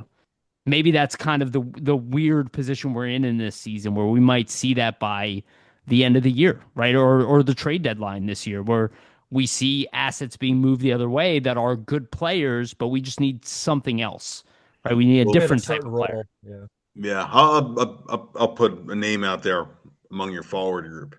Bobby Brink really improved last year his all around game. Hmm. But let's be honest, that Bobby Brink was drafted to be a scorer or Yeah. be a playmaking forward anyway. He was drafted to be a point producer, right? The one thing that he really went long stretches without a lot of points, though his games were good, and his line was good, but there were times where the points just didn't show up there. If this is another year where Brink is not putting up a lot of points, but playing at some point you go, well, there's somebody who's faster that's out there. There's certainly guys that are much bigger out there. Yeah. Right. All your internal offensive options too, right? Like in the Right. AHL. Right. So did you come to that same point with Brink where you go, we like him. He's a good player. He's an NHLer.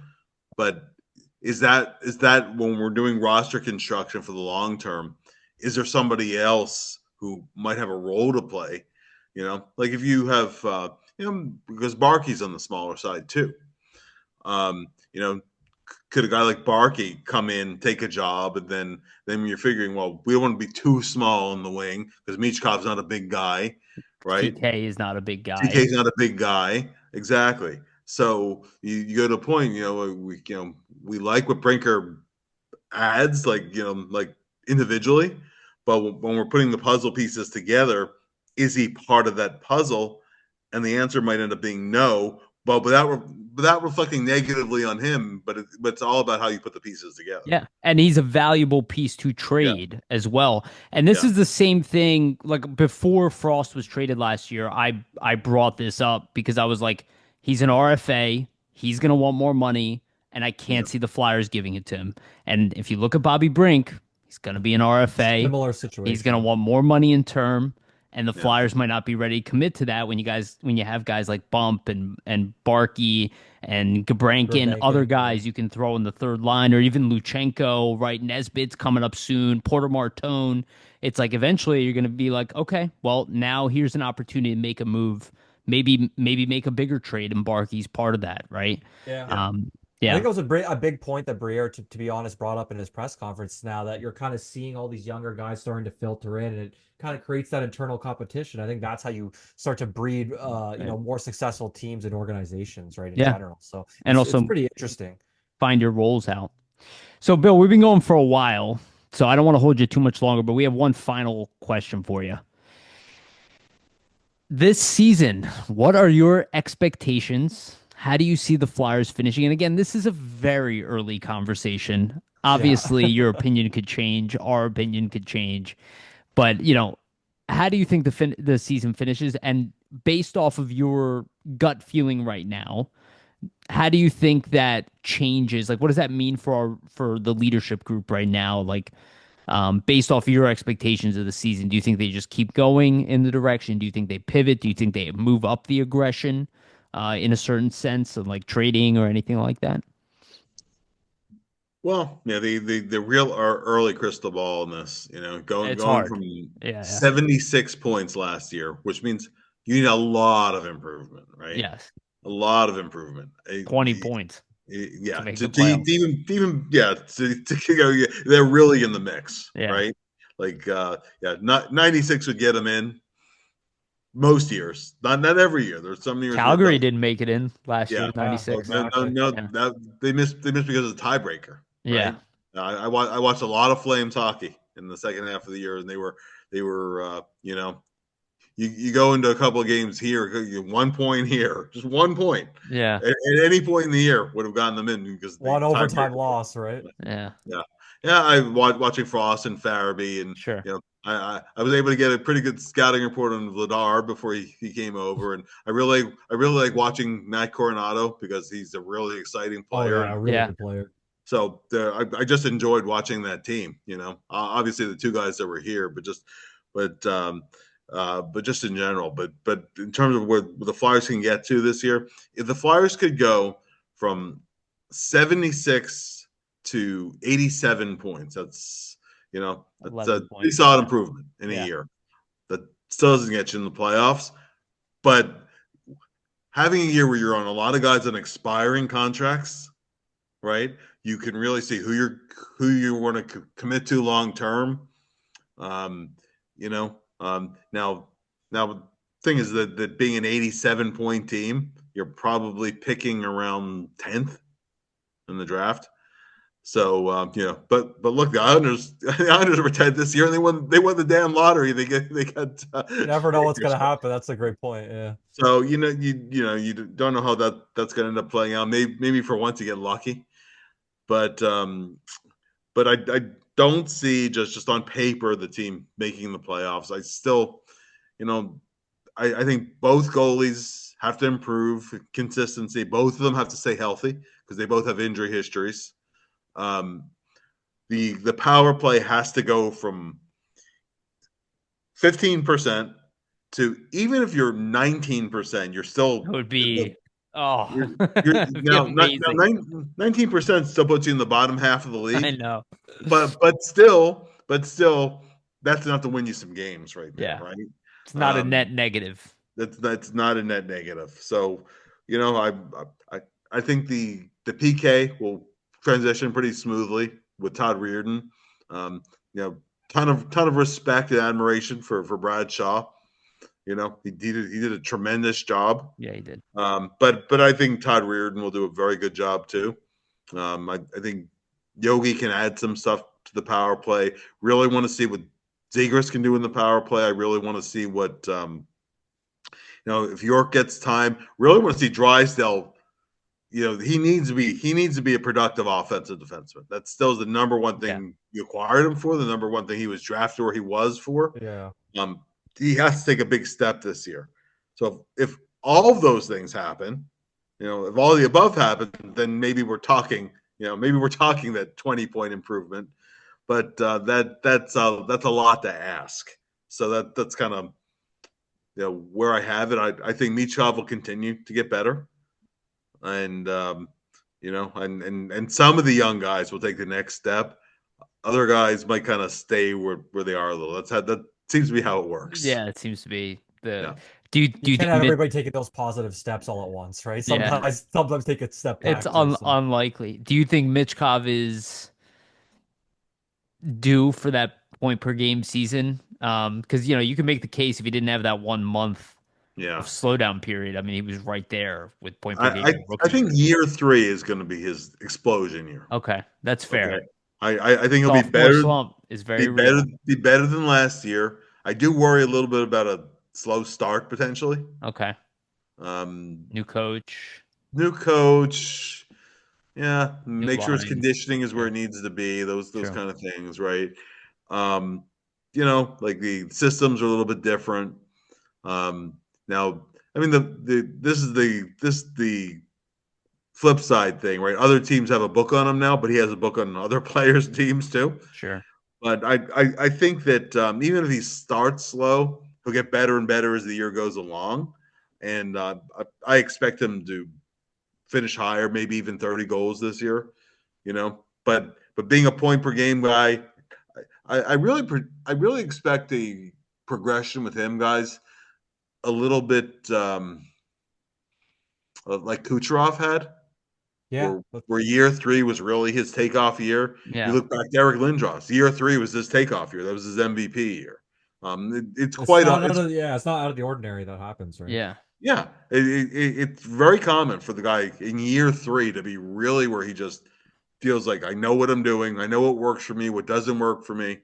So but I think Nichelle will just keep getting better and better as he goes along. So It's very rare for a player to get better and better every year. I mean, it's really set aside for like your McDavids yeah, and your Crosbys. I mean, even look at McKinnon, people like again, he's maybe the second best player in the world, and he was a 60-point player for like the first 3 years of his career. yeah. So, you know, that is that we always try to remind people on here to set their expectations realistically. And we said it before Mitchkov even played, if he's a 60-point guy in his first year, that's the sign you're looking for. Like Yeah, for to at sure. least be top echelon guy. And then, you see a guy like Zegras who did it 2 years in a row and took a step Yeah. backwards. That stuff happens. What are your guys' expectations for Zegras? Because honestly, I'm not sure what to expect. I'm having trouble with it too. I want to be optimistic, but I could see another like getting back to a 60 Right. point pace. But I think he's also still going to be like a work in progress. That's Do you, fine. do you, Yeah. do you see him long term, guys, at center or moving back to the wing? Particularly because in Talk's system, they rely very heavily for their centers to be 200 feet guy. Given the offensive expectations that they need from him too, I want to feel confident, but I feel unsure as to where he's Yeah, going. it's tough. Like I think I don't know if anybody has read it, but Kevin Kurz had a really good piece on the Athletic today, talking with Talk, and a quote from Talk it essentially is that I want to give Zegras a good shot at center, but he also has to make sure that he understands our system and what we're asking from him. And Yeah, that's basically your entire point there. Like I think for Zegras, there's a bit of a chip on his shoulder with everything that happened in Anaheim. I think that's going to benefit him. It'll be interesting to see where he sticks, though, whether it's at center or wing. Like I think it's in the Flyers' best interest to play him at center as much as possible this season to see if he can stick there long term, because ultimately you want to make sure you can address those center depth issues, right? yeah. Like I said, I think Yariv, like your projection of potentially 60, 70 points, that's realistic. For me, I think it more depends on who he plays with, first of all. Like if he's playing in a top two line scoring role for majority of the season, I think totally he can touch that 60, 70 point range. But if he starts to fall out of favor and ends up getting lower in the lineup because of certain defensive woes, then it'll be tough for him. So yeah, well, I think it's all gonna just depend to your point, like what the buy-in is to Talkett's system, how he's reacting to those defensive responsibilities that they're kind of throwing on him at center to see how he progresses. Also, power play production too, right? Like Yeah. with Anaheim, he's always had a decent clip in terms of the power play points. So I think if he's going to hit anywhere near 60, it's going to need to be similar with the Flyers. And we know the Flyers have had power play woes. So can he Yeah. himself kind of help that too? So Putting it mildly. there's a lot going on, but yeah, I think for him, at least for me, probably 60, 70, but we'll see ultimately if he sticks at center, right? I also think this, Bill, it's not a loss if he turns into a top six winger. No, You know, Yeah. he is an Yeah. elite playmaker. We need one of them regardless. They brought in Nesbitt and Luchanko for a reason. And, everybody wants to see Zegras and Michkov together on a line. I don't see it happening. Not No, this year, because I don't no, think either one of them are good enough defensively to be on their own. Even if no. you put Forrester on there, maybe. But, you think about him playing wing. If you put him with Sean Couturier in the middle different story. Yeah. and Michkov on the right, I was like, that is actually a very nicely balanced Yeah. line with a pure playmaker, an all-around offensive guy, and your defensive stable center. Or you could have Dvorak with him, where Dvorak's Sure. such a good face-off guy, and Zegras is anything but a good face-off guy. So Dvorak could take the draws, Yeah.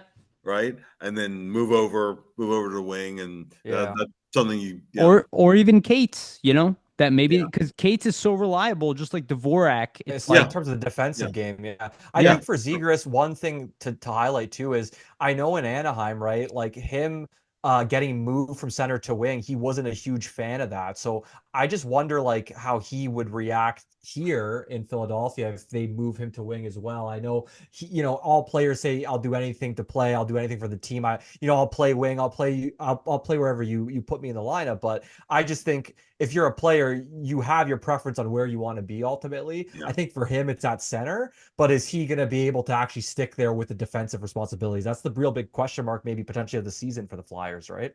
Yeah. Absolutely. And one last thing, you mentioned you've been watching Vladar a lot. I did not see him play a lot.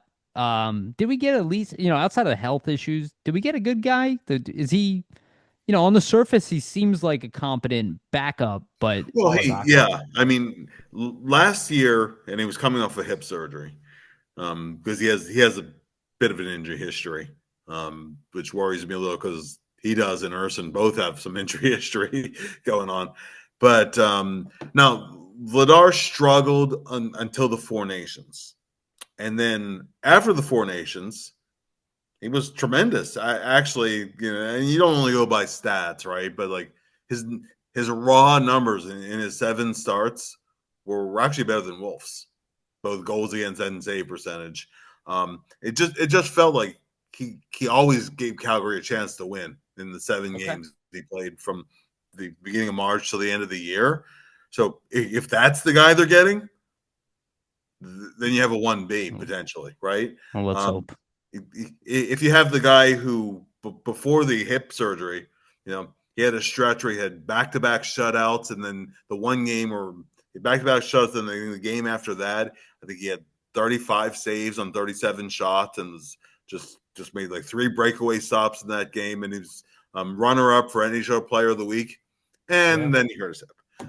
Well, and he was a really good starter for Providence in the AHL, right? Like he had that starting kind of mantra behind him at the lower league. So you always wonder with goalies, like especially sometimes it's all about the reps. Like you might not just get the chance to even get into as many games to prove yourself. So it'll be interesting with him too, right? I mean, he has physical ability. He's huge. He's athletic, right?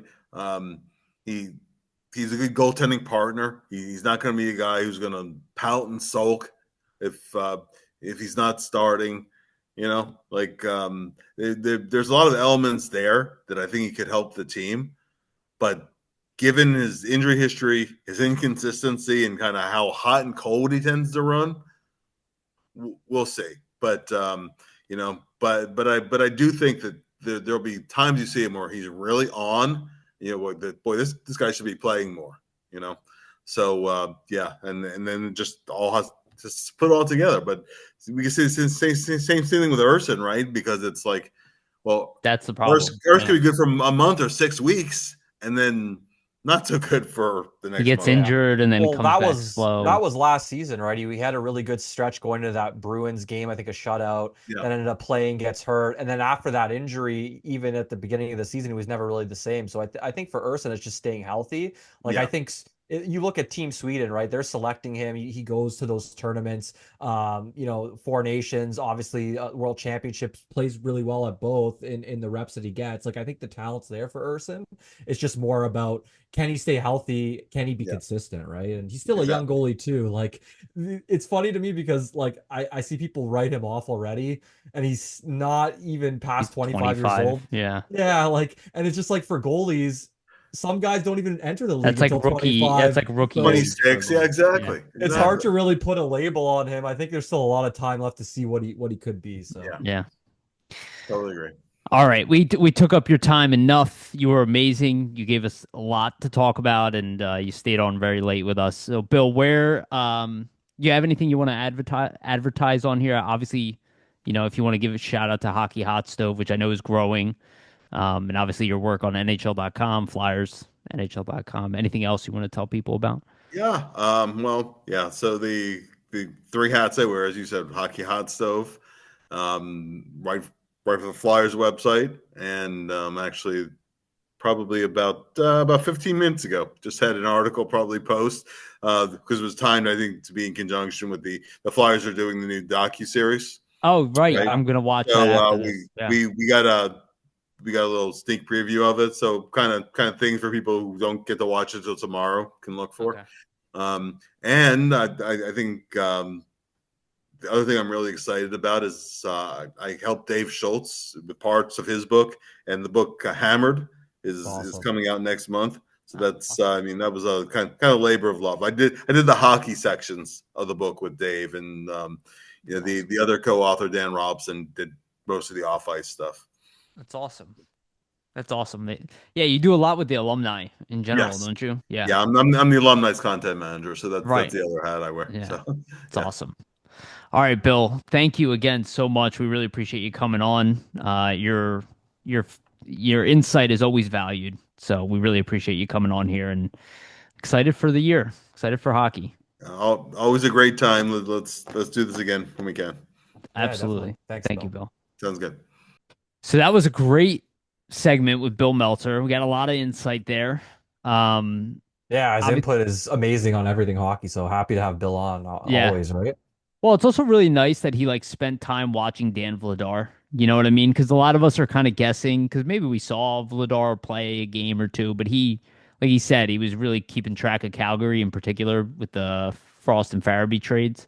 Yeah, So it's great insight. yeah, it's like for me, it's always like I wait till I see the players myself. Like I like the insight, but I always try to make my own decision. Yeah. But Bill is one of those people that I actually do take his opinion like on face value. You know, like I find a lot of times when he says something, it like ends up aligning with my views anyway. So Smart like hockey mind, right, right? exactly. I would say with Vladar too, like what's interesting is I remember him being a really or having like a really good season in 2019-20 with Providence. Like I think they might have went to the Calder Cup that year. Let me And then look that up. he played with the Bruins in the 2020-21 season, like maybe 5, 6 games. And they ended up trading him away. He wasn't that Yeah, great because with they the had Bruins. Swayman and Olmark, right? Yeah, exactly. So he was kind of forced out. So like I always kind of wonder what his role would have been like with the Bruins if he never had both of those kind of basically starting goalies in Swayman You and know, Elmer. So it'll to be interesting with Vladar. Like I said, he had like a starting role in the AHL. Doesn't always translate to the NHL, but he had some really good games for Providence. So yeah, I mean his numbers in the Czechia league, it's only 6 games, but they're insane. 1.29 goals against and a yeah. 0.956 save percentage. For the Bruins, his numbers weren't very good in those 5 games, but he was 2-2-1. And then for Providence, he played He 10 was games. lights out. Yeah, only what is this? 11 games, but a 2.19 save percentage or goals against and a 0.923 save percentage. So pretty good.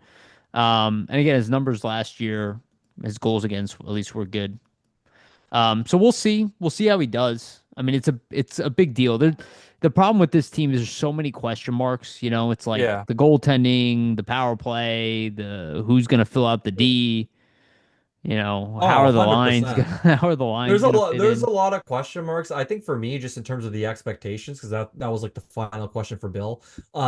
It's all going to be dependent on the power play and goaltending. Like it's cliche to say that, but Yeah. I just think if you look at the Flyers last season, their goaltending was worse than the league, really bad. I don't think they're going to replicate that again. Just the fact, like, I think you had a lot of things break in a negative way for them in terms of the goaltending situation. Like, I think we're going to see Urson bounce back as long as he can stay healthy. I think Vladar will be motivated too because he sees the potential path to maybe a starting role in the NHL if he plays really well, right, and outplays Urson. Like that is could potentially be in the cards for him. So I think Yeah. the goaltending is going to have to at least be league average for them to improve at all, obviously. And then the power play, right? Like I think this is the year, especially with the addition of Zegras and you have Michkov, getting the rookie season under his belt, kind of understanding what he can do and what might not work on the power play, what might work. Another year of Drysdale improving perhaps and kind of taking the reins on the power play. Like I think this It's is the year. huge. This is Yeah. the year I think for the Flyers where they need to really turn that power play around because it's just been in the basement for so many years at this point that if they're gonna It's have getting any success, ridiculous. It's yeah, getting it's getting ridiculous. ridiculous. But like if they're gonna have any success or any improvement, I think those are the two areas for me, obviously. And Yeah. it's cliche, but look at most playoff teams, right? Usually above or league average goaltending, typically middle of the pack power play, right? And we say that all the time on this show if you've listened for years, right? Like power play, being a middle of the pack power play team typically means you're going to be on that, It's like you your know, special teams are a reflection of your it's regular Yeah. season success. Yeah. Yeah, exactly, right? Like if your special teams are really bad and your goalies are really bad, chances are you're going to be a very bad team. If they can put together middle of the road special teams and have average goaltending, they're going to be in a lot of games, right? They're going to be competing in a lot of games. Will they win them all? No, but I think they'll be in the mix a lot more than they were last season. Like I would say for me, my expectations, like 76 points last season, I think around the like 85 to 90 point mark. I think they might be in the mix for playoffs, but it would be on the bubble and it would probably be a lot of guys taking steps forward, right? That would have to be what occurs basically. Yeah, I think so too. And obviously a lot rides on Michkov and TK and the kind of core leadership of the team around it, also like the veterans. But Yeah. they're gonna have to be a better team than they were last year, just all around top to bottom. Yeah, from goal scoring to team defense. The goaltending obviously plays into team defense. Yeah. A lot of it. My expectations are kind of like I still believe that this is like an evaluation year, so I can't see them like even if I see them as a bubble team, we'll see how training camp goes and all that. But it's still my opinion is they're trying to set up a strong off season. And we've been talking about this for I don't know, Agreed. 2+ years already. Everything's Look at the setting up money, for right? Yeah. yeah. Yeah. So we'll see. I don't know what the lines will be. I keep playing around with them and trying to figure out. I think the defense again, it's like I'll repeat what I just said with Bill. It's like I don't think the opening night roster matters that much. To be honest with you, if Luchanko's on the team, I'm not even 100% sure that like Bump will make the team out of camp.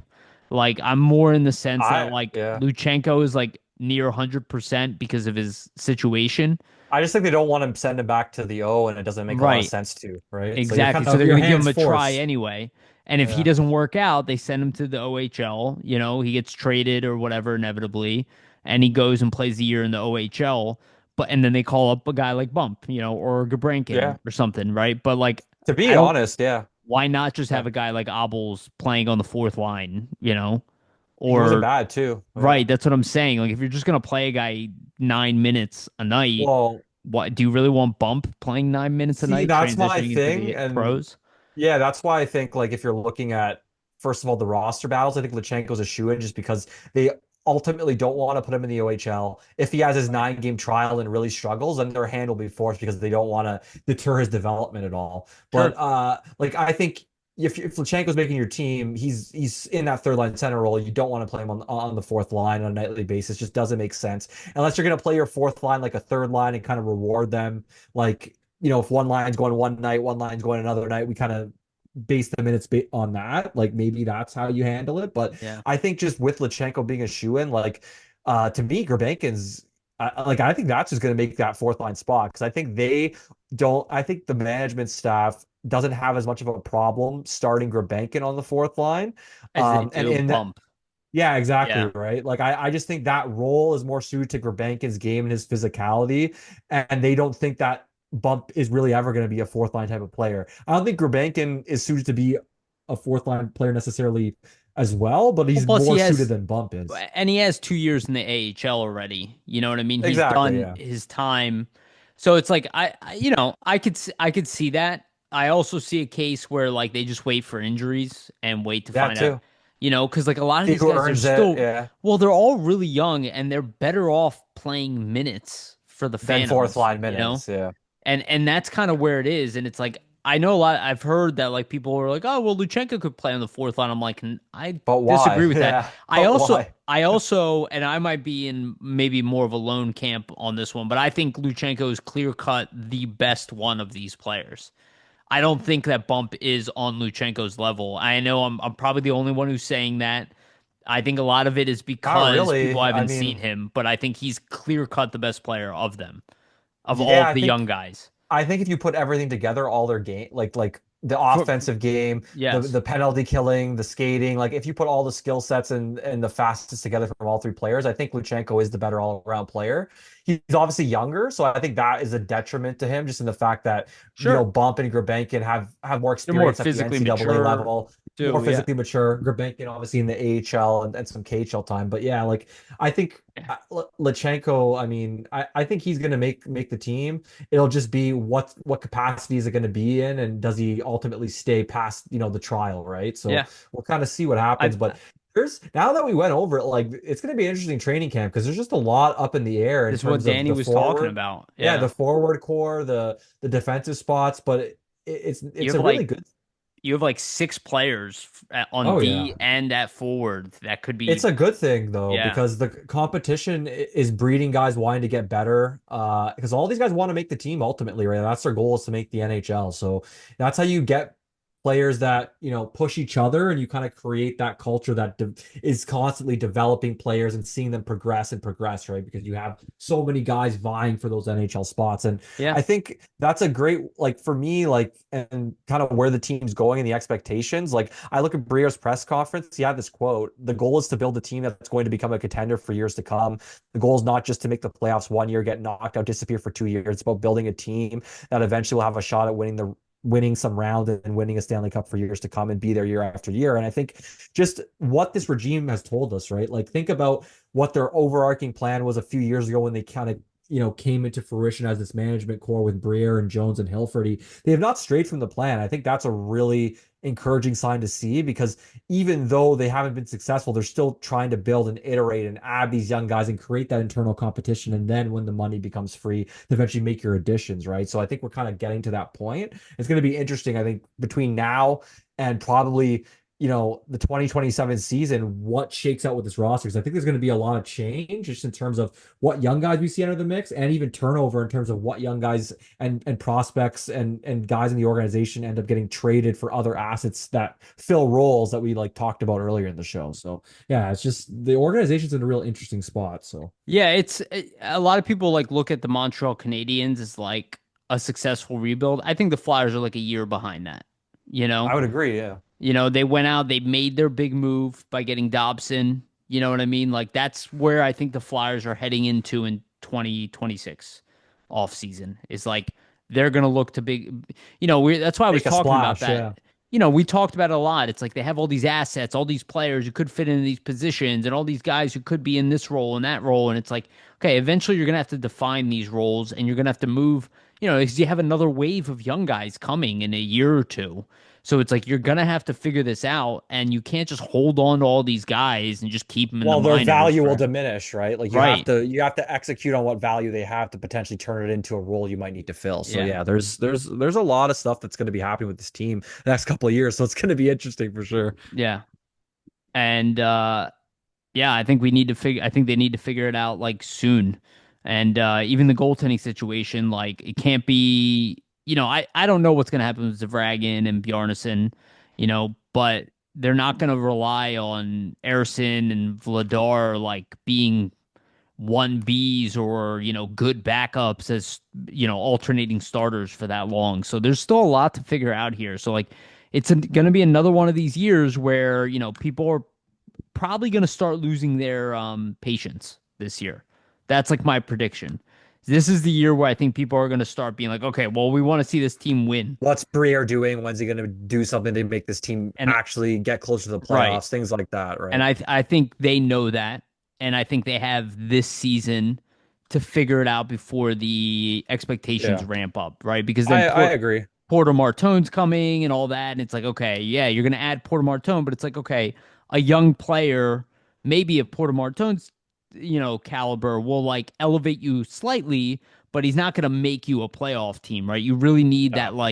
that top pairing Uh, defenseman over yeah, and here you or can't put number one the center. expectations on a rookie either. So yeah. Right. So they're gonna have to figure it out, and it's gonna be eventually like, you know, the players are gonna have to determine that, and I think that's why Briere is so excited because he wants the clarity to know what move he can make next, right? Because if some of these guys do take these spots, if Bump, by the end of the year is full solid in the NHL and he's like on pace for 15, 20 goals and maybe Gabrankin is in the lineup too and Luchanko made the team and he knows Martone is coming and maybe Helge Grans took, the job away from Juleson and, or Oliver Bonk got his call up, at the end of the year, or he's dominating AHL hockey, it gives him clarity to be like, okay, I got this next shift coming in.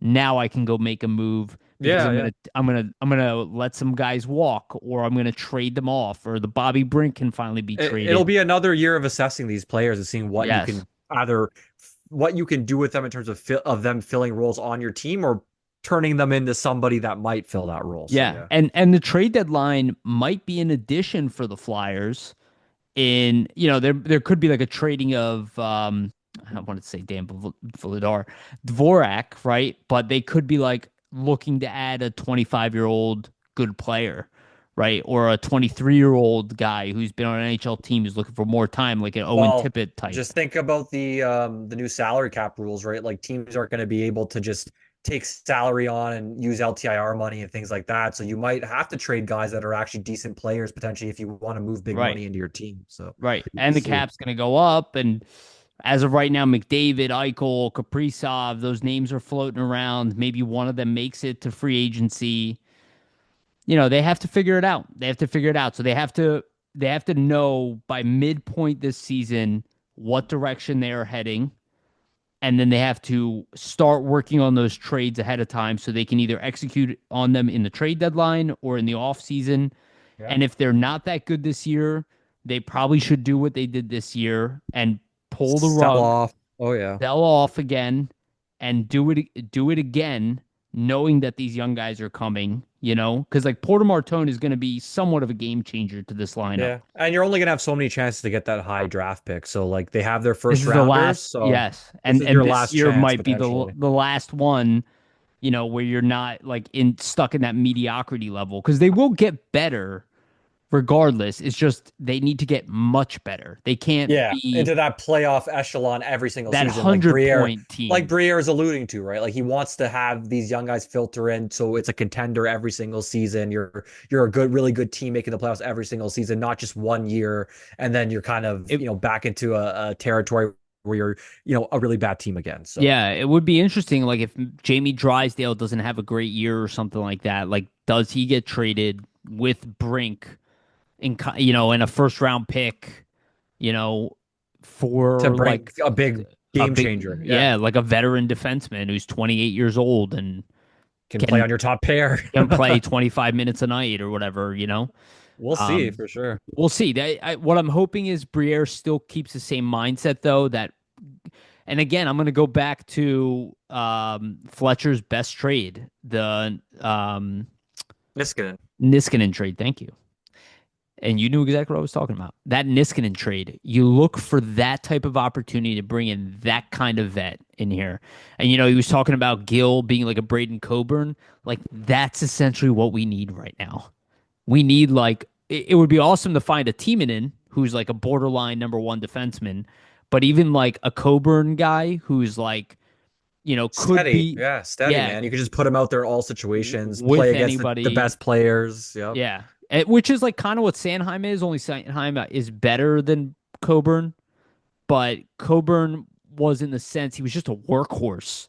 Yeah. It was kind of like what Sealer is mixed with like it's kind of hard to compare actually. We don't really have anybody like him Yeah. who Yeah. can skate like the wind and is also big and strong and it's like I don't know. Hopefully, this guy Carter Amico or Spencer Gill, we'll see.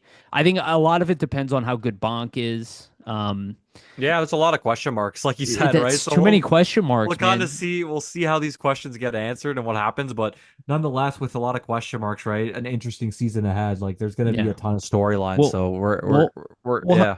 we'll have a better idea at least at the end of training camp. Let's be honest. Yeah. We're like on the beginning of training camp right now. Training camp starts tomorrow. Yeah, today for everybody listening to it on the Yes. Yeah, Thursday. if you're not Yeah. listening at night, because this episode will be out late.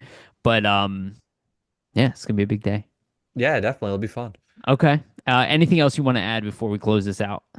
Just check out Flyers Nitty Gritty, everybody, with the training camp beginning today. There's going to be a ton of content on the website and all throughout training camp and leading up into the initial preseason games in the beginning of the season. So just keep checking out flyersnittygritty.com. There's going to be a lot of content on there. Oh yeah. All right. Thank you again, everybody, for listening. Just want to remind you, everybody, please like and subscribe. Hit the notification bell for notifications to get notified when we release these episodes. Share out our content if you can. That's also a huge help. For the audio version, go to Spotify and iTunes. Give us a rating and a follow. Again, this is the best way to support our show. So if you made it this far and you haven't done that so far, please, please, please do that. We humbly appreciate it. And also for our sponsors, Jim Steaks at 4th and South. They have one of the best cheesesteaks in Philadelphia, if not one of the best, the best. So make sure to check out Jim Steaks at 4th and South. Public Summit Adjusters, 215-752-0560. Go to them for your insurance adjustment needs. They will help facilitate the process between you and your insurance company. Make sure you get the best claim possible. And also shout out to sportspider.com. They are our partners. They aggregate sports content from all over the internet. Definitely the NHL and the Flyers. Our stuff is pinned at the top when we release it, so make sure to check out sportspider.com. The link to them is in the description, both the video and audio versions of this show. Vasili, thank you so much. Thank you again to Bill Meltzer for hanging on long with us today. It was a great episode. We appreciate you all. We love you. And remember, always stay